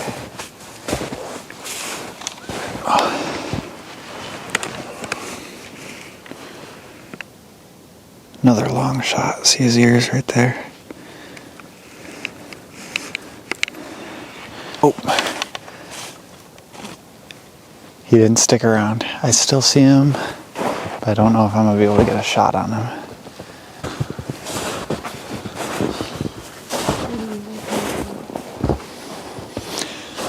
I'm looking for ears or a silhouette of a rabbit. It's weird, the rabbits are just slightly yellow and the snow is almost slightly blue, but everything's white, so it's a very small difference.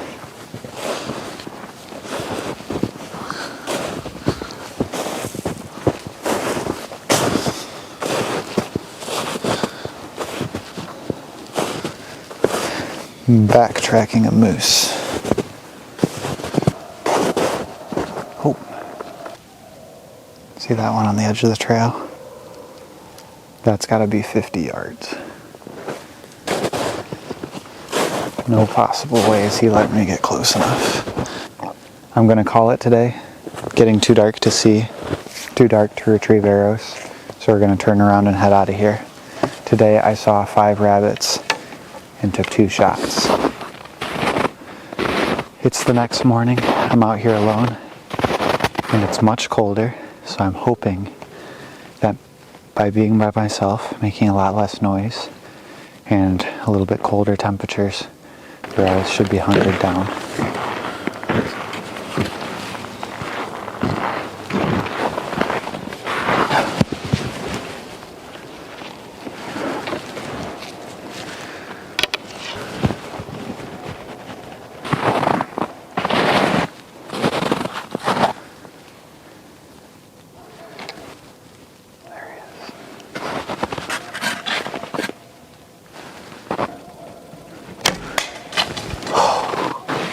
Hit the tree just over his head and I lost my blunt tip.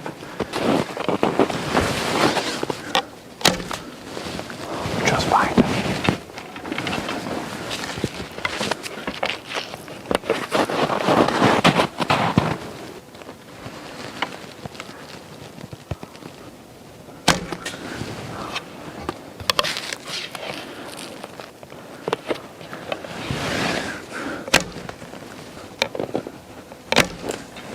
Got him, got him, got him.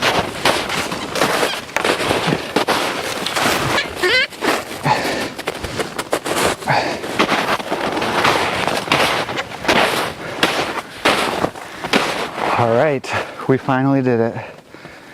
That was a tough rabbit hunt, I'll tell you what. I hit this rabbit twice. once in the body, which stunned him a lot, and then I ran him down and nailed him in the head, and then it was over. I'm definitely going to upgrade my arrows to broadheads, just so that there is none of that chasing rabbits around. Try and get as quick and efficient of a kill as possible. However, the blunts do the job. And that was out of a flu arrow, which slows the speed of the arrow down substantially. We built a bow out of ironwood, which was one of the most challenging builds I've ever done. And we provided dinner for the family in the form of a snowshoe hare. This is a sweet shooting bow, the great horned owl ironwood sheep antler tip overlay bow. Gets the job done. I really think I've become pretty good at bow building, but I need to step up my arrow building game. So expect some arrow building in the next video. This Saturday is the opening day of small game season here in Alaska, but I don't have a weapon with me. But what I do have is a backpack full of tools and some cheap arrows. This far north, there are only really two kinds of trees that you can make a good bow out of. Birch, which there's plenty of, and mountain ash. And before I started making bows, I couldn't tell my ash from a hole in the ground. There's one right there. So this is what I'm looking for.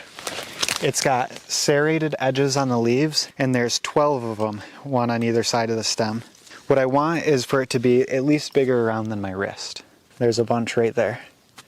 See all those green berries sticking up in the leaves that are on either side of the stem? There's some on this side of the trail as well. This bunch of trees looks really, really good. And I would cut probably this one to make a bow. However, I don't want to fire harden ash, so it's going to take a really long time to dry. But luckily, this one has been drying for a year. It's not perfectly straight. It actually curves this way. So I'm going to make it curve away from me so that when I make my bow, instead of wanting to go back to straight, it wants to go farther than straight, which will make a snappier bow. So the first thing I need to do is draw a line down the back of my bow and then start removing material from the back and the sides.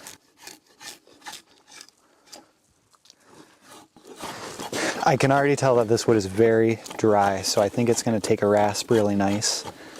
Every wood is different, you know, like oak is great for rasping, and hickory and birch are great for a draw knife. And I don't know about ash. I've worked with one like lumber store piece of ash before, and it was a pretty good rasping wood and a terrible draw knifing wood. So if this is the same, that might make this go a little bit slower.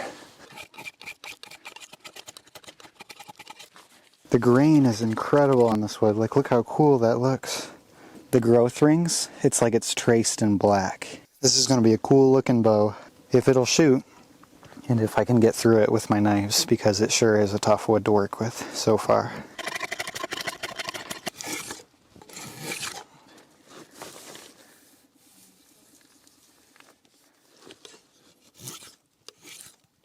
So now I've got both sides rips down. This will be the side of the bow that faces away from me, called the back of the bow. And this will be the side of the bow that faces towards me, the belly. And so I need to get all of this belly wood off, except for in the handle. Something that I forgot to mention to you guys is that this bow is about as tall as my nose. But what needs to happen now is I need to mark the center and my handle. So to mark the center, I'm just going to take the end of my webbing and stretch it along this bow and then fold it in half. And that's my center right there. And we'll just double check from the other side. Perfect. Now I can just take my hand and center it up right there. And I know that this knot and right here. Now everywhere that's not the handle can be thinned down very aggressively. The quickest way to remove this much wood is with a saw and a chisel. So what I'm going to do is every 4 inches or so, I'm going to cut down to this line that I just drew, which is no particular measurement at all. And then I'm going to take the chisel and knock the chunks of wood back out. You do it.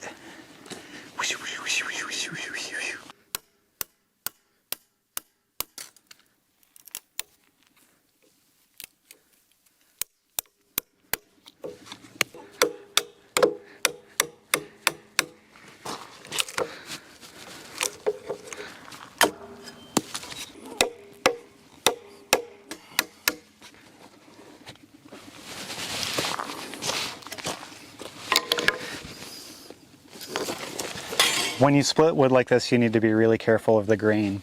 And I'm just now learning that the grain in this piece of log twists a little bit. So on this side, the side close to me, when I split along my line, my crack that's forming wants to go up, which is perfect because then I'm not damaging any of the wood that I need to protect.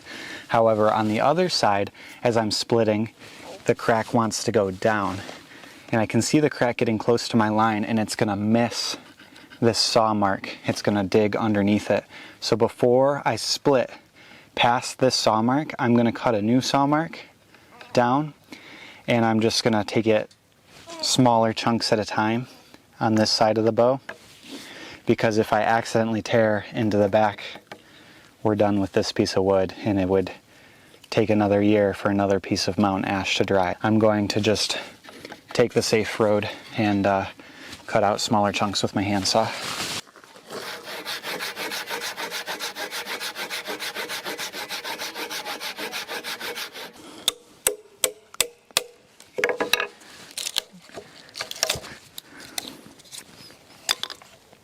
There we go.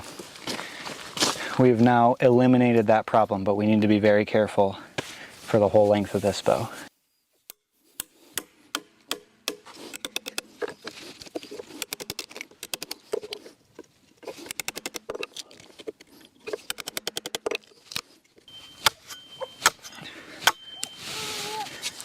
Now for this other side, I cut the same saw lines, but instead of using the chisel, I'm using my hatchet.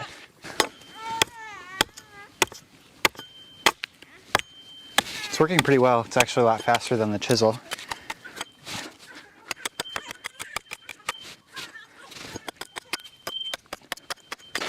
So in only about a half hour, I've removed quite a bit of material. I'm going to switch over to my draw knife, and we'll continue to get it down to these lines here. And then we'll shape the handle and start tillering a bow.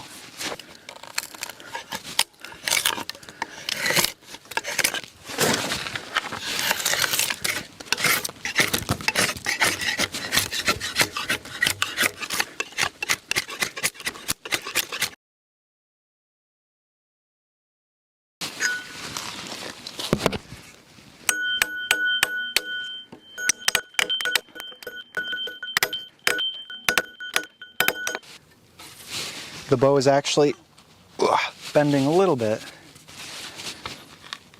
What I need to do now is I need to taper these limbs. So about 2/3 the way down the limb, I'll taper to about a half an inch. That's how wide the tip will be. And the reason you want a really narrow tip is so that there's less weight being flung forward, and the thinner and lighter your tips are, the faster your bow will be. However, wood is not the strongest material in the world, so if you make it too thin, it'll break. Okay, time has come to very carefully remove the bark. But you have to be so careful, because if you break a growth ring on the back of the bow, then the bow could explode when you draw it back, which would not be cool. So I've got my super sharp draw knife, and I'm just taking the bark off and leaving the cambium on, which is this brown stuff. And then once I get all the bark off, then I'll start slowly removing the cambium.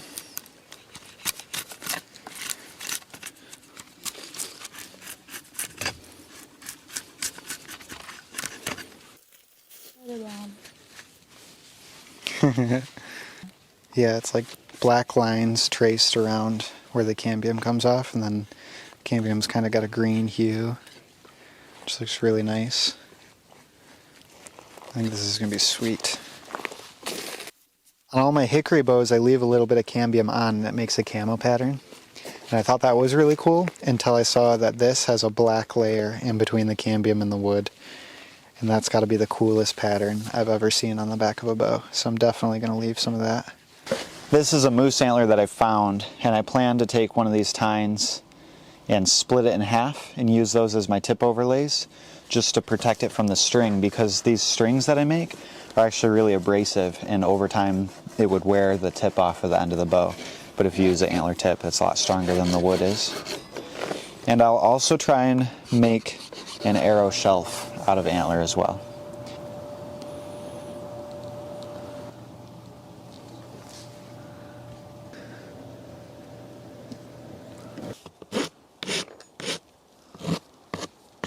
There's my little knock points. And that's good. Now I can get a string on it to start tillering. I've already floor tillered a little bit, which is just where you push on the floor and see how it bends. And they don't really bend at all. But that's good, because that means that it don't have any weird hinges or anything, which is going to make a wake bow. Something that I heard one time that I really liked is that tillering is the art of bow making. And I think that's true, because almost anybody can get to this point of a bow build, where you have a bow-shaped object. But this wouldn't fling an arrow at all, because it's never been taught to bend.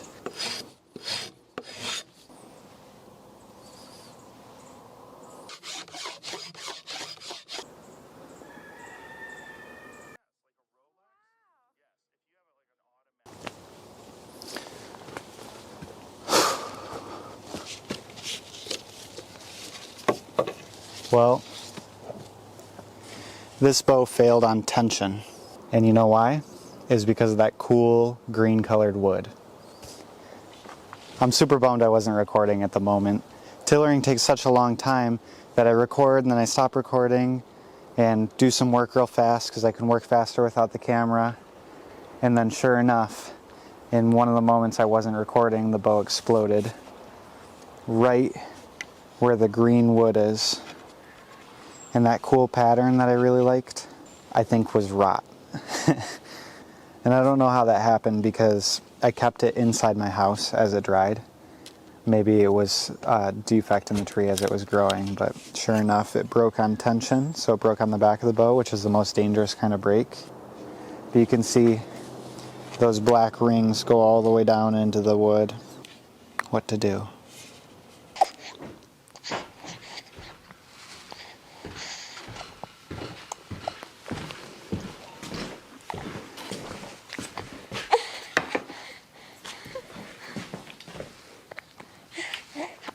What?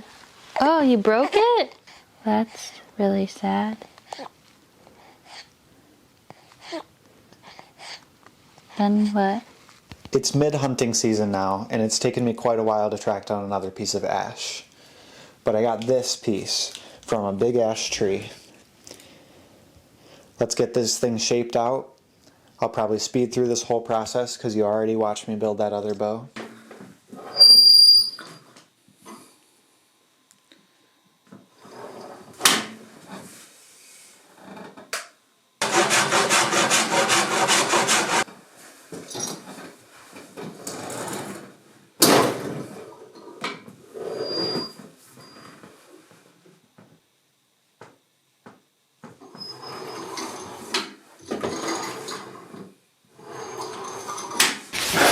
This one went relatively smooth. It's not the perfect tiller. It's pretty good, but we're losing draw weight fast. I could keep working on this tiller forever and it'll never be perfect, but I'm losing so much draw weight that I'm just gonna call it here. I'm not going to do horn knocks on this bow. This is not a forever bow. It's just filed into the wood. I'm gonna call it here and we're gonna take it hunting. Adigan and I are once again on a hunting adventure, and we're out here looking for a grouse for dinner. Our strategy is simple. We're walking logging roads real slow and looking under the base of every spruce tree. And if we get lucky, we'll see a bird, get as close as we can before it's about to fly, and then I'll shoot it with my bow. I've spotted our first grouse of the day. There he is. Looks like a big rooster. I'm gonna creep as close as I can and then see if we can get a shot at him.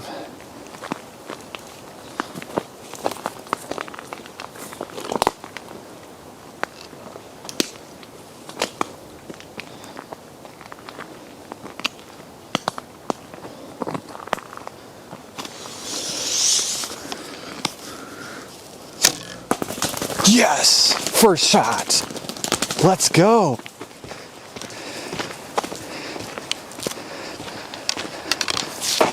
We gotta catch him now.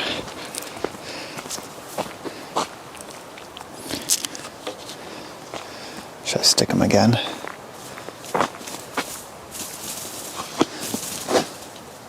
Nope. All right, Tigger, we're gonna have to climb under this tree. Watch your head.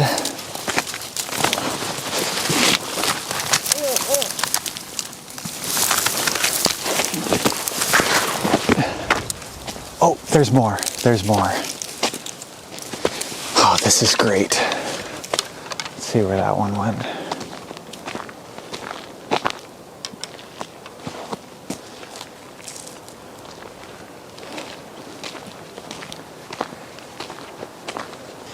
This is a spruce grouse, and he's a rooster, big male. See the red on his eyebrows? And I made a perfect body shot, but check this guy out. Big tail fan, just an absolute beautiful bird.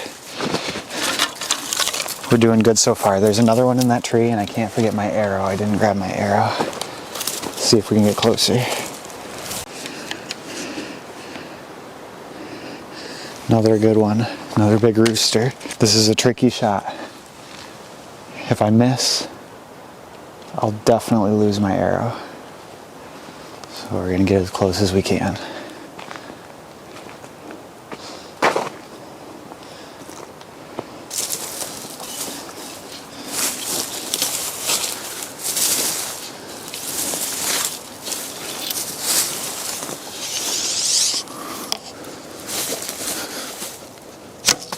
Yes! Another one, are you kidding me? Oh, this one's stuck in the tree though. This is going so good.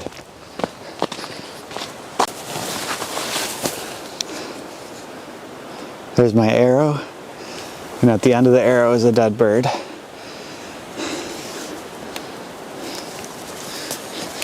If I wasn't wearing a baby on my back, it wouldn't be that big of a deal to go climb that tree, but I'm gonna have to figure out how to get it down.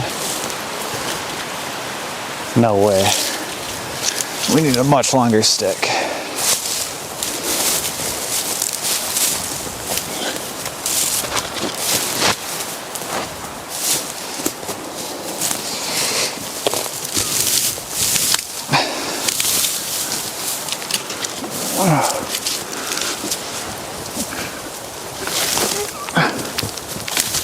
Is that fun or no fun? I'm just gonna have to take the baby off for a moment.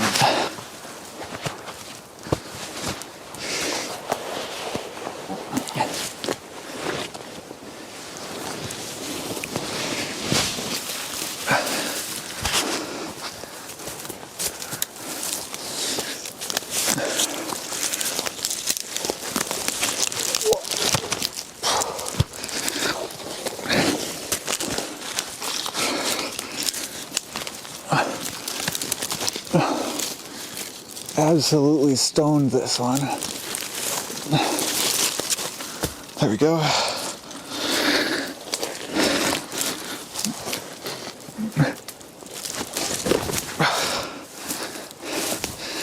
Hi. Hi. We've got 2 big male spruce grouse so far. I'm 100% on shots with this new bow.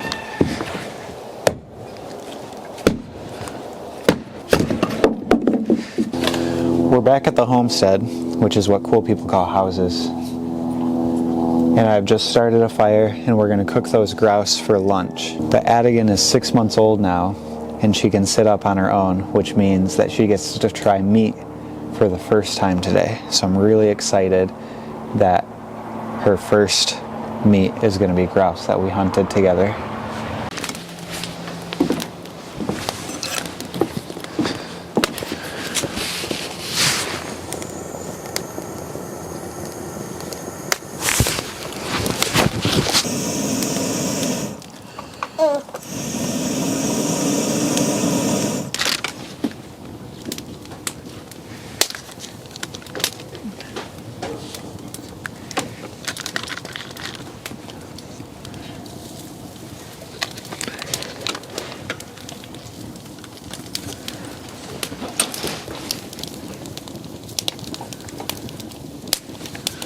I leave one of these unseasoned. His babies aren't supposed to have salt.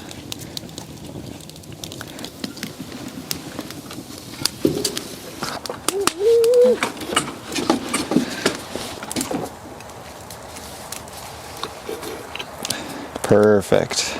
Grouse are actually dark meat, so it's like a real nice steak when you bite into it. The best bits are the tenderloins. They sit underneath the breast. It's top-notch stuff right there. Should we let the baby try some? I want to put her in the high chair.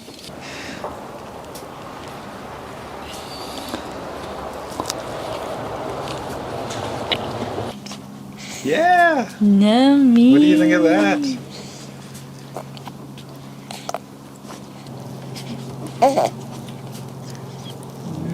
Oh yeah.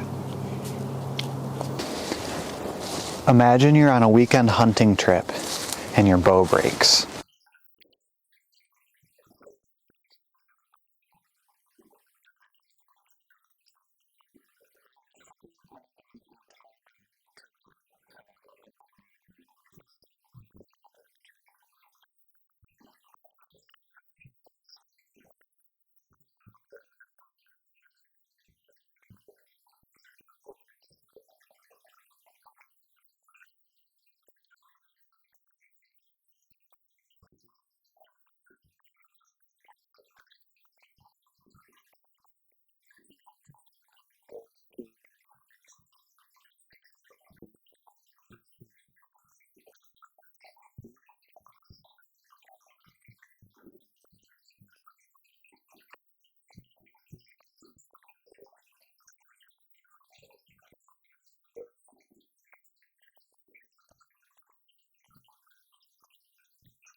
So now that my bow is getting close to shape, I'm gonna need to fire harden it and also use the fire to dry it out really fast. So I've made this fire pit. I use these bricks to make a channel so that I can build a fire exactly the same size as my bow. That way I don't need an unnecessarily large fire. I don't actually want to put my bow over flames, I want to put my bow over coals. So I need all of this wood to burn down. And that's why I'm starting the fire well before I need it and well before the bow is ready to actually go onto this fire.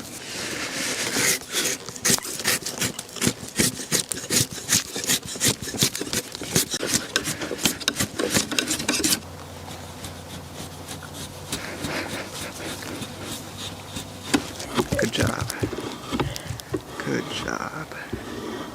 Wow, you're doing so good. So now it's starting to bend, which means is ready to be tillered. But since this is green wood that I cut down just a few hours ago, if I was to actually bend the bow or draw it back, it would get a lot of string follow. It would just stay bent because this green wood is not very strong under compression at all.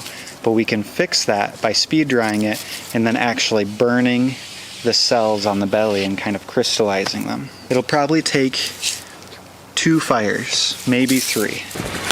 So my bow kind of wants to roll this way. So I'm gonna clamp it to this piece of wood. I'll give it a little bit of back set because there's a radius on one side of this. This will help prevent twisting, and a little bit of back set will make the bow shoot just a little bit faster, or at least cancel out some of that string follow that we might get while we tiller it.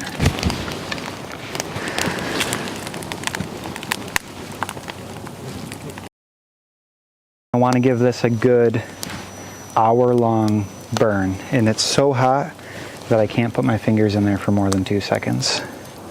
That's a terrible way to measure heat because it's highly dependent on how much of a sissy you are.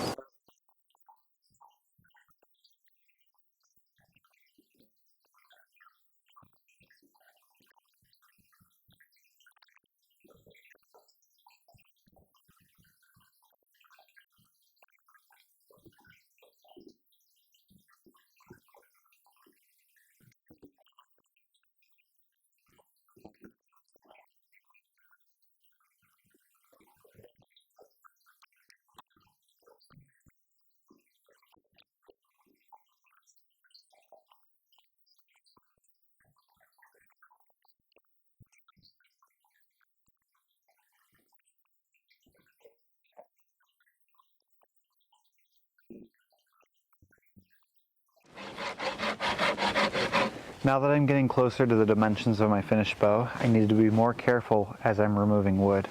So I'm using this rasp instead of the draw knife. It's slower, but it's a lot more controllable.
right. It feels all right. But I think it's bending a little bit more towards the handle than towards the tips. And typically what I would do is remove more mass near the tips. But since this bow is getting pretty light, and this is such a green wood,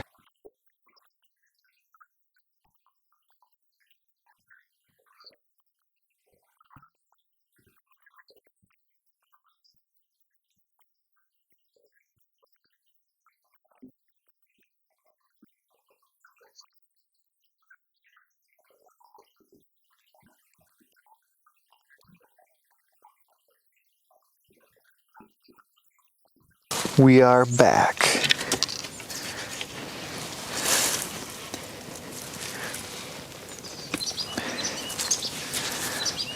The bow looks pretty good. This is the first shot out of a 1-day build birch bow.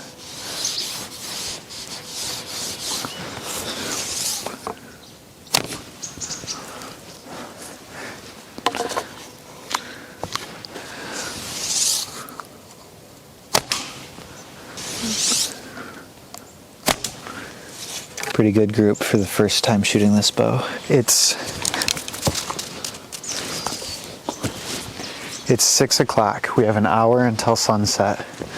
Let's see if we can't find a rabbit or a grouse or a porcupine or something to hunt with this bow. There's a rabbit in there. Pretend I can't see him. Try and get a clear shot.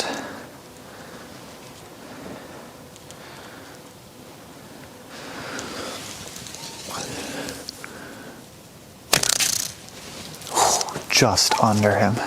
That was as close to a kill shot as you can possibly get. I skimmed his belly hairs. Let's see if we can find another one. Small game hunting is a struggle between looking at every tree and walking incredibly slow and covering ground.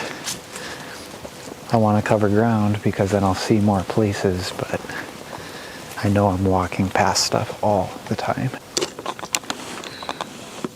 Might as well be a mile away, but there's a rabbit on the trail. Let's see how close we can get.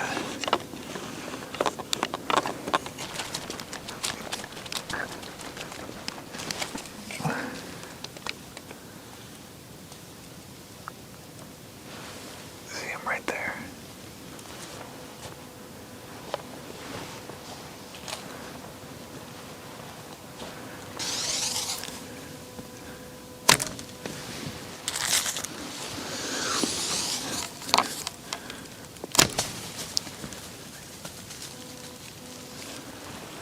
I swear I hit him.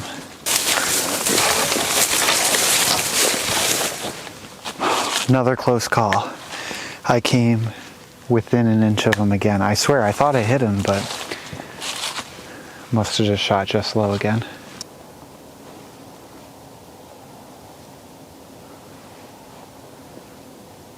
I went out at about 10 a.m. this morning, broke my bow, and built a replacement and was back hunting by 6 p.m. I just missed.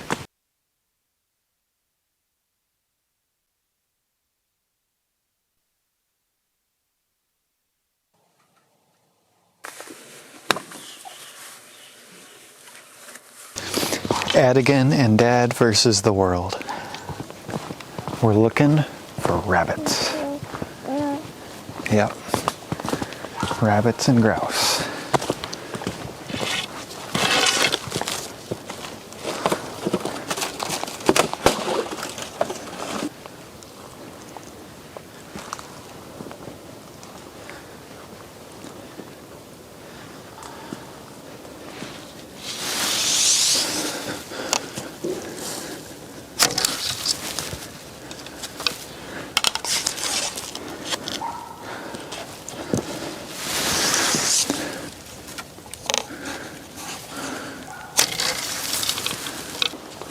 Another miss.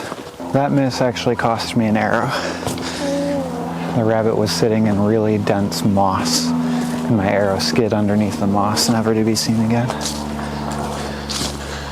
And there's an airplane doing low circles over us right now. I wonder if he's looking at a moose.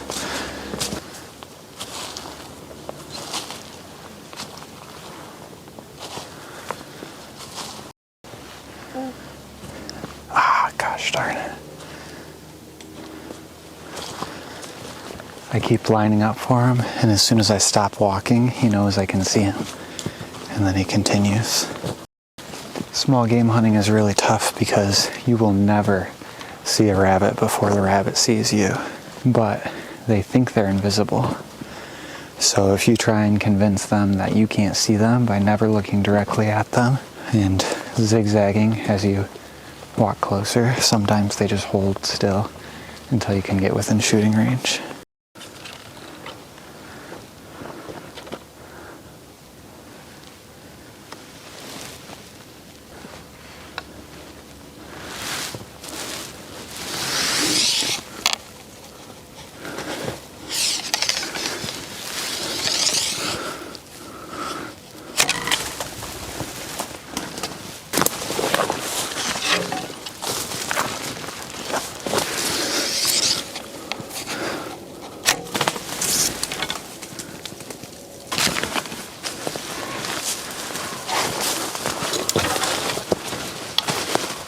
So let me fill you on what just happened. There was a grouse sitting under the base of that tree, and I got real excited, but I only have 2 arrows, right? So I shot at him and deflected off of a twig, but it was pretty close enough to flush him up into a tree, but not enough to spook him. So he's sitting in this tree, and I've got 1 arrow left, but it's a super dense spruce tree. So I shot into the spruce tree and deflected it again. Now that arrow's gone. I retrieved the first arrow, which is stuck in a stump, and positioned myself for a 3rd shot and just straight up missed. And now I have 0 arrows with me, and there's a grouse right there. And I've got nothing to shoot at him now. Adigan's asleep. She missed all of the excitement. I think what we need to do now is go home, grab a bunch more arrows, and then come back out for an evening hunt.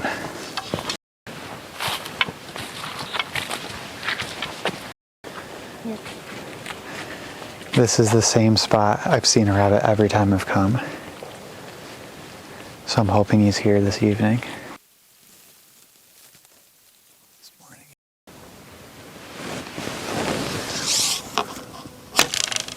Got him. Yes!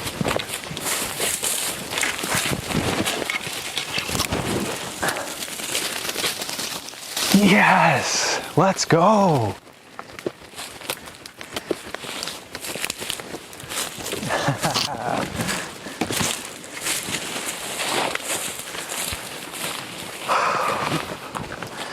I shot him right through the neck too. Perfect shot. Didn't ruin any meat.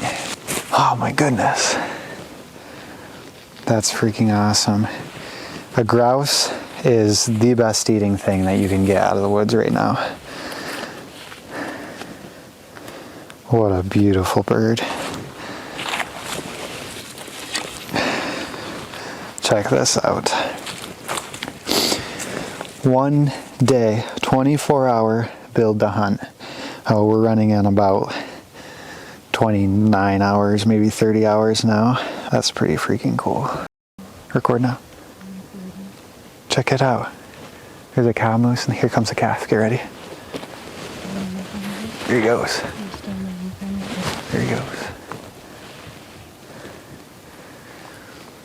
Very cool, except for that is where we're headed. Just gonna take the safety off the bear spray.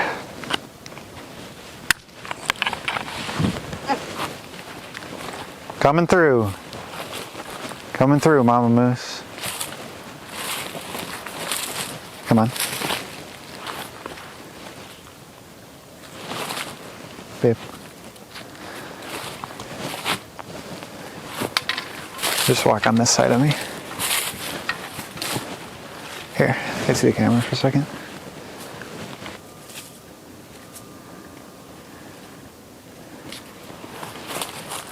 Very cool. Moose trample way more people than bears do. Mama moose are very protective of their young. Thanks for watching. See you guys next week. Eastern red cedar has got to be the most beautiful wood I've ever seen. The heartwood is a rich red purpley color and the sapwood is a yellowish white. And the transition between them, I think, is what makes this wood so special. But it's not without its problems. But we're going to give it a try anyway. I've got 3 pieces of cedar split from the same log, and I'm going to try and make a short, wide, flat bow out of this piece right here. The first step is thinning down the sapwood. I'm going to try my best to get close to 1 growth ring across the back of this bow. Eastern red cedar is not actually a cedar at all. It's a type of juniper. It's a conifer or evergreen, and this one came from Ohio, a place that nobody would ever want to go. If this makes a good bow, I'm pretty sure that Eastern red cedar is way more available than osage or yew, which are the more popular bow woods. Now that I've got this bow basically down to 1 growth ring, it's time to start shaping out the bow. For the handle section, I just did a 4-inch wide handle with 1.5 inches of fade because the handle is going to be very narrow, but the limbs are going to be a full 2 inches wide. I drew lines down the side of the bow at 1/2 inch, and now I just need to remove all of this excess material right here so that I can quickly get this piece of wood down to a bow shape.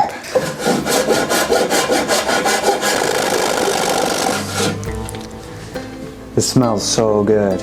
Typically I would cut every 6 to 8 inches, but I really want to keep this a nice piece of wood, so I'm going to see if I can actually split off that entire thing.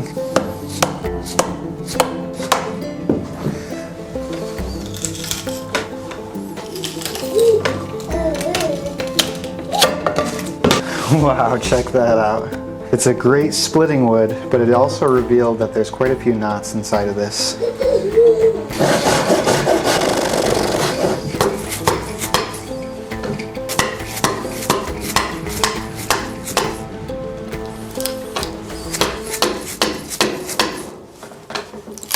Alright, we've got problems on this split. On this split here, I started above this dark line, and the split started diving down. See, it goes here, then goes below my dark line. So what I'm going to do is take my saw and cut down to here, and then restart my split up a couple layers, and continue, just to be safe. It might just follow this layer right here, but it would be the end of this piece of wood if that split continues to dig down into the sapwood.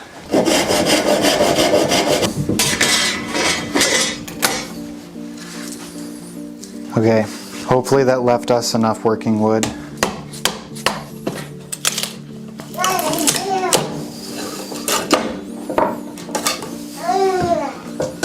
Tell us how to make a bow. Explain how to make a bow, please. There's also no reason for this handle to be that thick, so I'm just going to take some wood off of there too.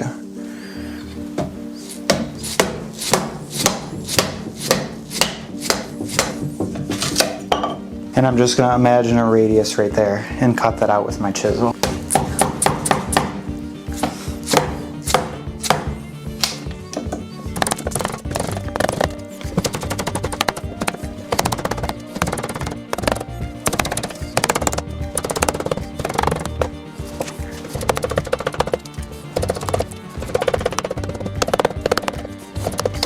Now I just need to draw knife these limbs down to that line, and then we can check to see if it bends. Cedar is actually a really special wood to me. We grew up playing near the banks of the Red Cedar River in Michigan. The trees are iconic, and the place that we used to go exploring, looking for snakes and catching frogs when I was a kid, was full of red cedars. None of them big enough to make a bow. But we liked the trees so much that we actually named our childhood dog Red Cedar. We just called him Cedar for short. So I'm really gunning for this wood to be an amazing bow wood. It doesn't have the world's greatest reputation, but if I can make a nice shooting bow out of this, I think that this would be a staple in my bow building repertoire just because I love this wood so much and it brings back so many good memories for me. So a funny thing is happening right now. I've chased a growth ring on the back of the bow, and I noticed that the red color of the heartwood goes in and out of growth rings. It doesn't follow one consistent ring. So on this side of the bow, the sapwood is like 2 playing cards in thickness. And on this side of the bow, it's like 1/4 of an inch. But this whole back of the bow is 1 consistent growth ring. And if these different types of wood have different properties, that might cause the bow to want to twist. So that's something I'm gonna have to be really conscious of. But we've got this bow shaped out and it's starting to bend. So I'm gonna continue removing material with my rasp. The reason that I use a rasp is because a rasp is a straight edge.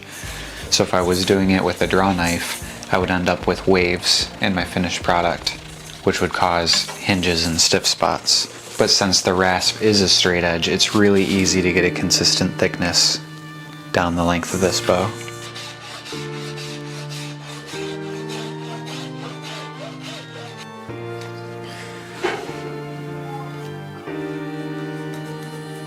So this is interesting. This knot that I've been working around is disintegrating from the vibration of using my rasp. And I think there's going to be a tunnel through this limb.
About 2 years ago, I found this caribou skull up in the Arctic Circle.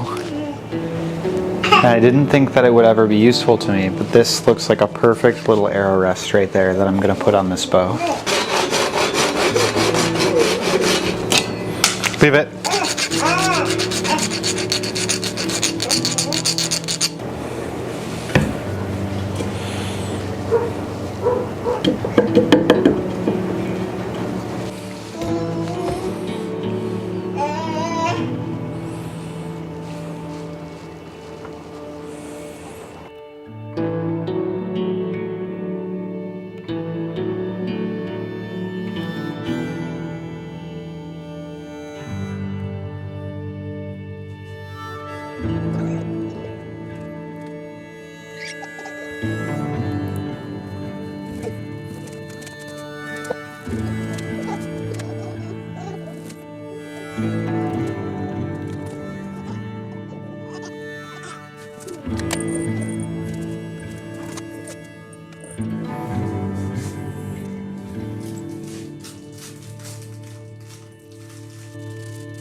I made a couple of lynx fur silencers.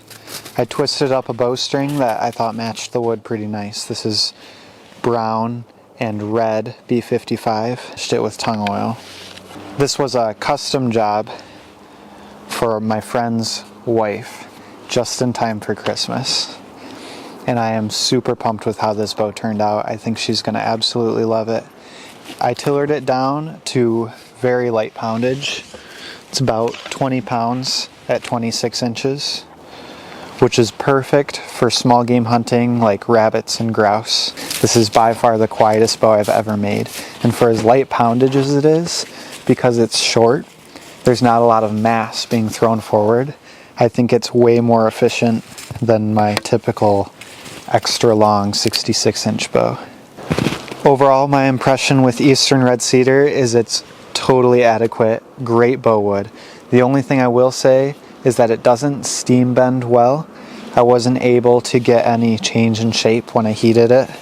And if I was going to make a bow for myself, like a 55-pound hunting bow, I would probably oversize it a little bit, and I would stick with this really wide, really flat limb profile. Since this bow is not for me, we won't be hunting in this video. Hopefully the new owner of this bow will come down the peninsula and hunt rabbits with me soon. See you guys in the next one. Comment below if you made it all the way to the end, and I mean without skipping all the way to the end. Thanks for watching the video. I'm super excited for 2025 and all that it's going to bring. I read every single comment, so if you guys drop comments down below, I get to them all. See you guys next year.